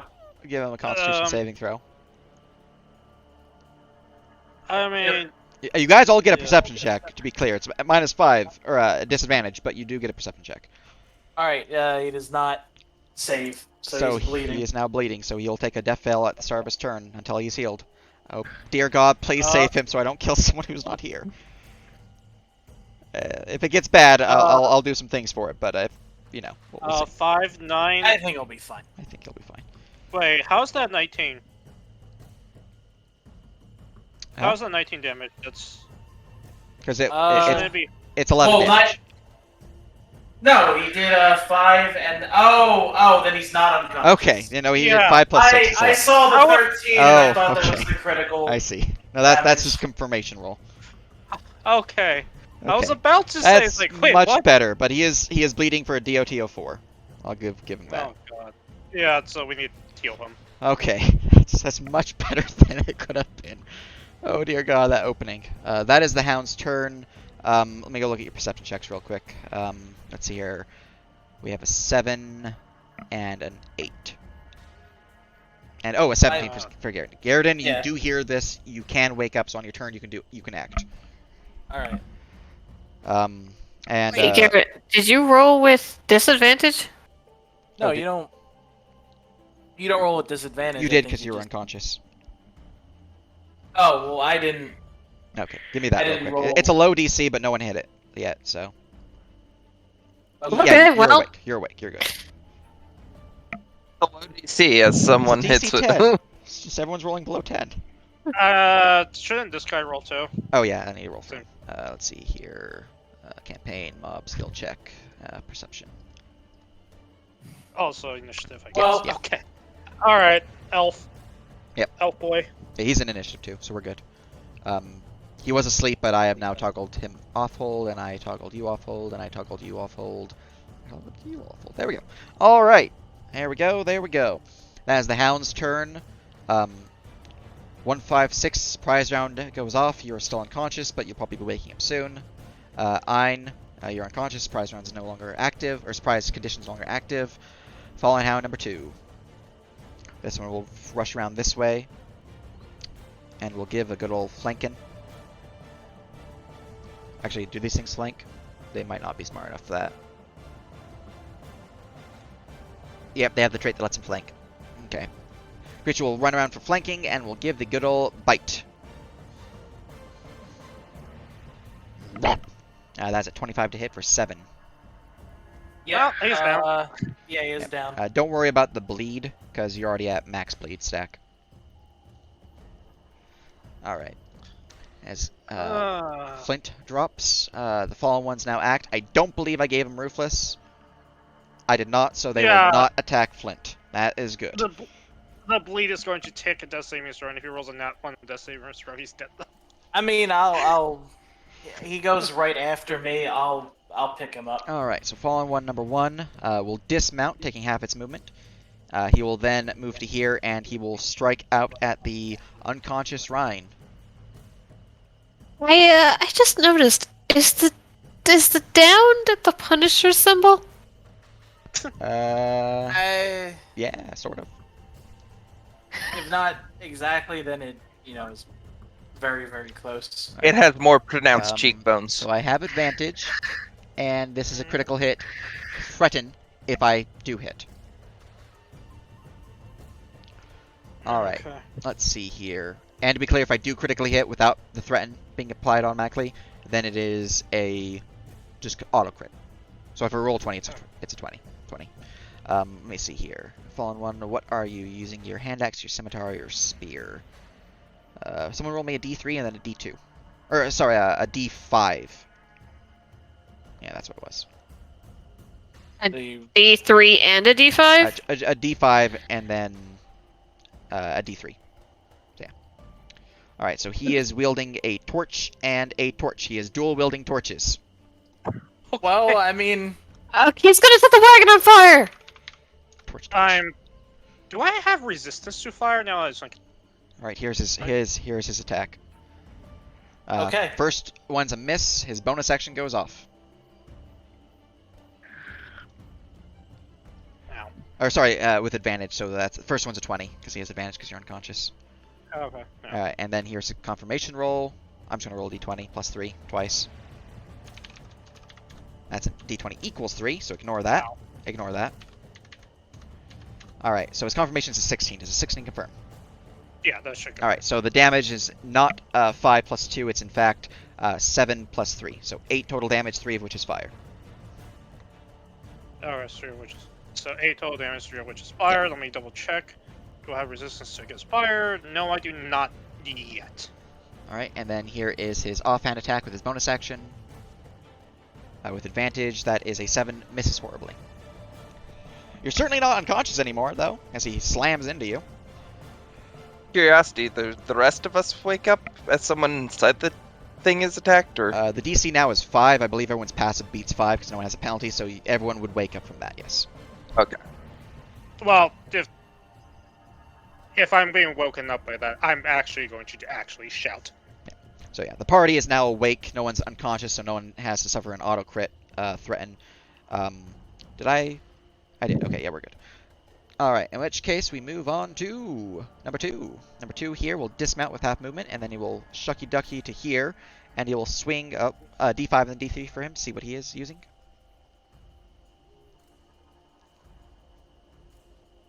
Sorry, what did you say there? Someone can roll me a D5 and then a D3.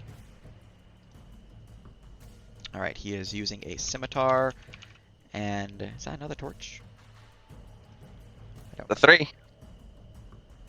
I believe that is. I just don't Well, remember what my table 2 was a torch before, so if 3 is a torch now... Yeah, okay.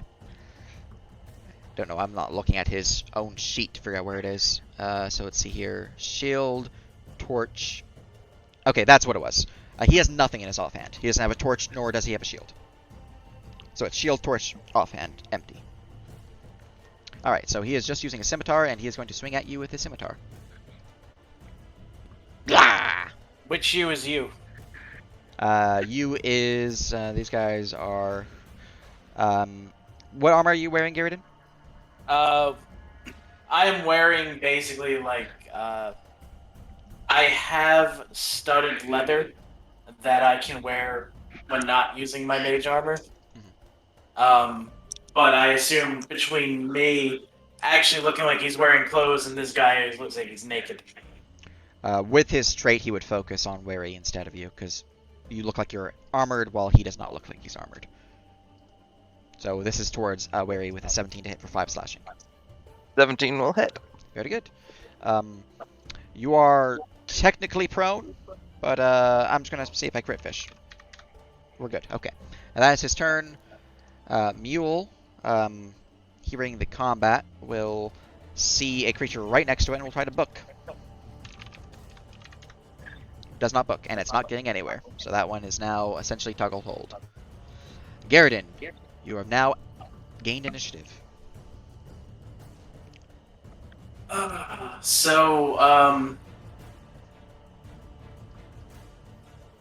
Essentially, even moving within this guy's space provokes, right? No. I got rid of that. Oh. If you leave his threatened area, that will provoke, or if you stand up from prone in his area, that will provoke. I'm going to add a feat in the future that will then trigger reactions if you move through. Alright, well, I will have to move here, and I will spend a point of lay on hands to revive Flint with 1 hit point. Excellent. Alright. Flint is no longer bleeding, because that is a form of magical healing, I believe. So he is no longer bleeding. Yep, and let me check one thing. It is magic healing. Excellent. I can't do anything else because, Yep, action to that's use an action. that. Alright. I don't believe I have any bonuses, so yeah. Alright, Flint, is their turn. They are prone upon the ground, but they are no longer unconscious. Misty Step. Excellent. They can certainly see that due to the carriage not being literally touching the ground, so, yeah. And then stand up. Mm-hmm. Does spellcasting provoke? I do not have that, no. Okay. I'll check to make sure, but I don't believe I added that. And he will unleash. Just checking the radius of this. Range 90 feet. Creatures within 20 feet.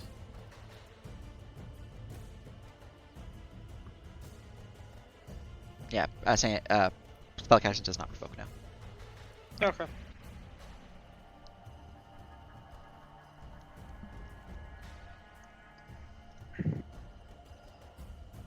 Is there a way I can do this?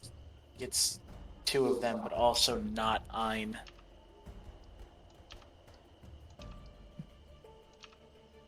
I think if I move it like 1 up. Does anyone remember if these guys are immune to fire or not?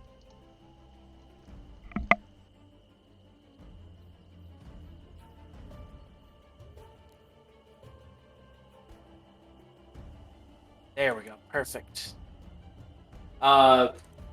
Seeing that Ein is out of the area from this perspective, he will conjure a mighty sleep spell. Hopefully mighty. Pretty mighty. Yeah, pretty good.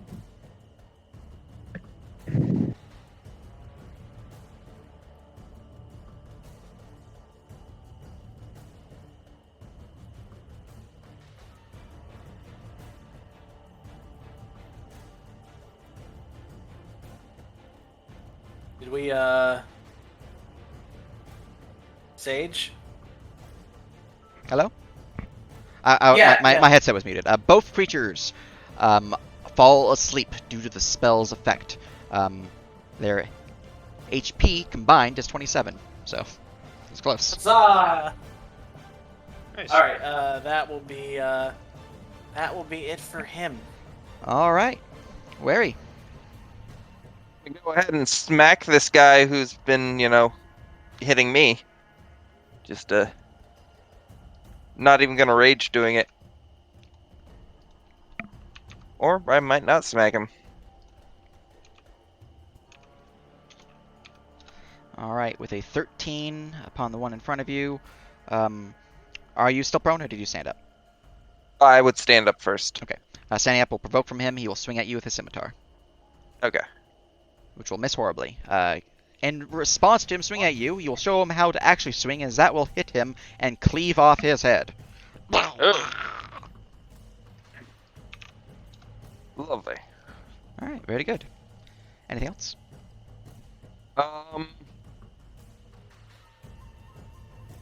am going to go move to here, actually, slithering right past 156, but also putting myself between Excellent. potential enemy.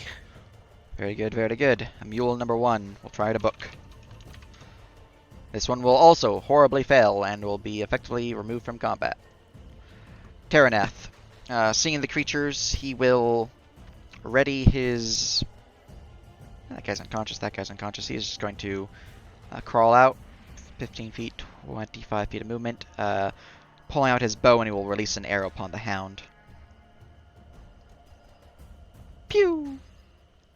The arrow will slam into the hound for 10 damage, doing heavy wounds to the creature, but the creature is still alive. Alright. The hound's asleep. 156. I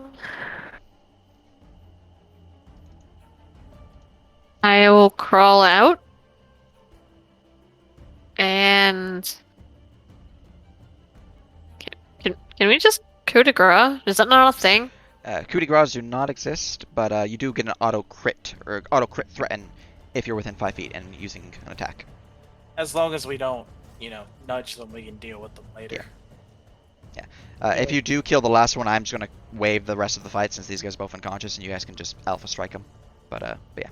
Yeah, literally, it's everybody lined up around them, ready action, and Mhm. just hit at the same time. So essentially, you can coup de grace.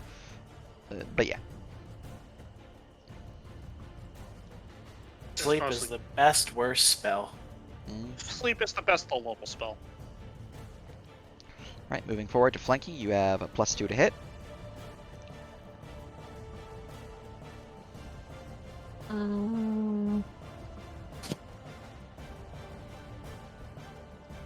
Why is this not? I'm impersonated. There we go. That is not taking into account the +2. Gotcha. A 17 will slam into the fallen hound, dealing 12 damage as the creature crumples to the ground, slain by your backstab. Alright. And with that, the remaining 2 creatures are easily enough to hand wave the combat because they are both unconscious. You guys can alpha strike them. That is the encounter. I will actually test, though, while we're alpha striking, I will test if they are resistant to fire damage. Gotcha. Those cases. Are they? The hounds are not. The fallen ones are not. Okay, so. Right. I am actually going to kill the fallen one and literally rip his eyes out because I promised I would. Fuck. Alright, very good, very good. So, with that, the combat is over. You all gain 80 experience for the encounter, and then when you guys reach the city of Cadus, which there's no more encounter checks on the way there, you guys will gain enough experience to level up, so you guys all level up. Huzzah! And that is where we'll end the session. So Unless you had what's something to what's the actual total we're at? you guys should be at 1320. 1320. 1320. Put that down. Huzzah! Alright, so 1d6r4. Yes, I hope everyone enjoyed this. I'm going to keep the recording up while you guys roll your HP since you're doing that, but But yeah, it's good stuff. You guys are now in the actually surprisingly where I thought you guys would be level wise when you reached Cadus. So that worked out well. Sometimes things work. Yep. Wait, you only have a D6? Well, I'm taking a level of wizard. Ah, okay. I was confused for him. Alright. Alright, and as for me, I am... What, 1d8. Yes! Nice! Yeah, I'm also... So, 5... Oh, could be worse. I'll take that. So that's +2. That puts my HP at 28. I'm at 27.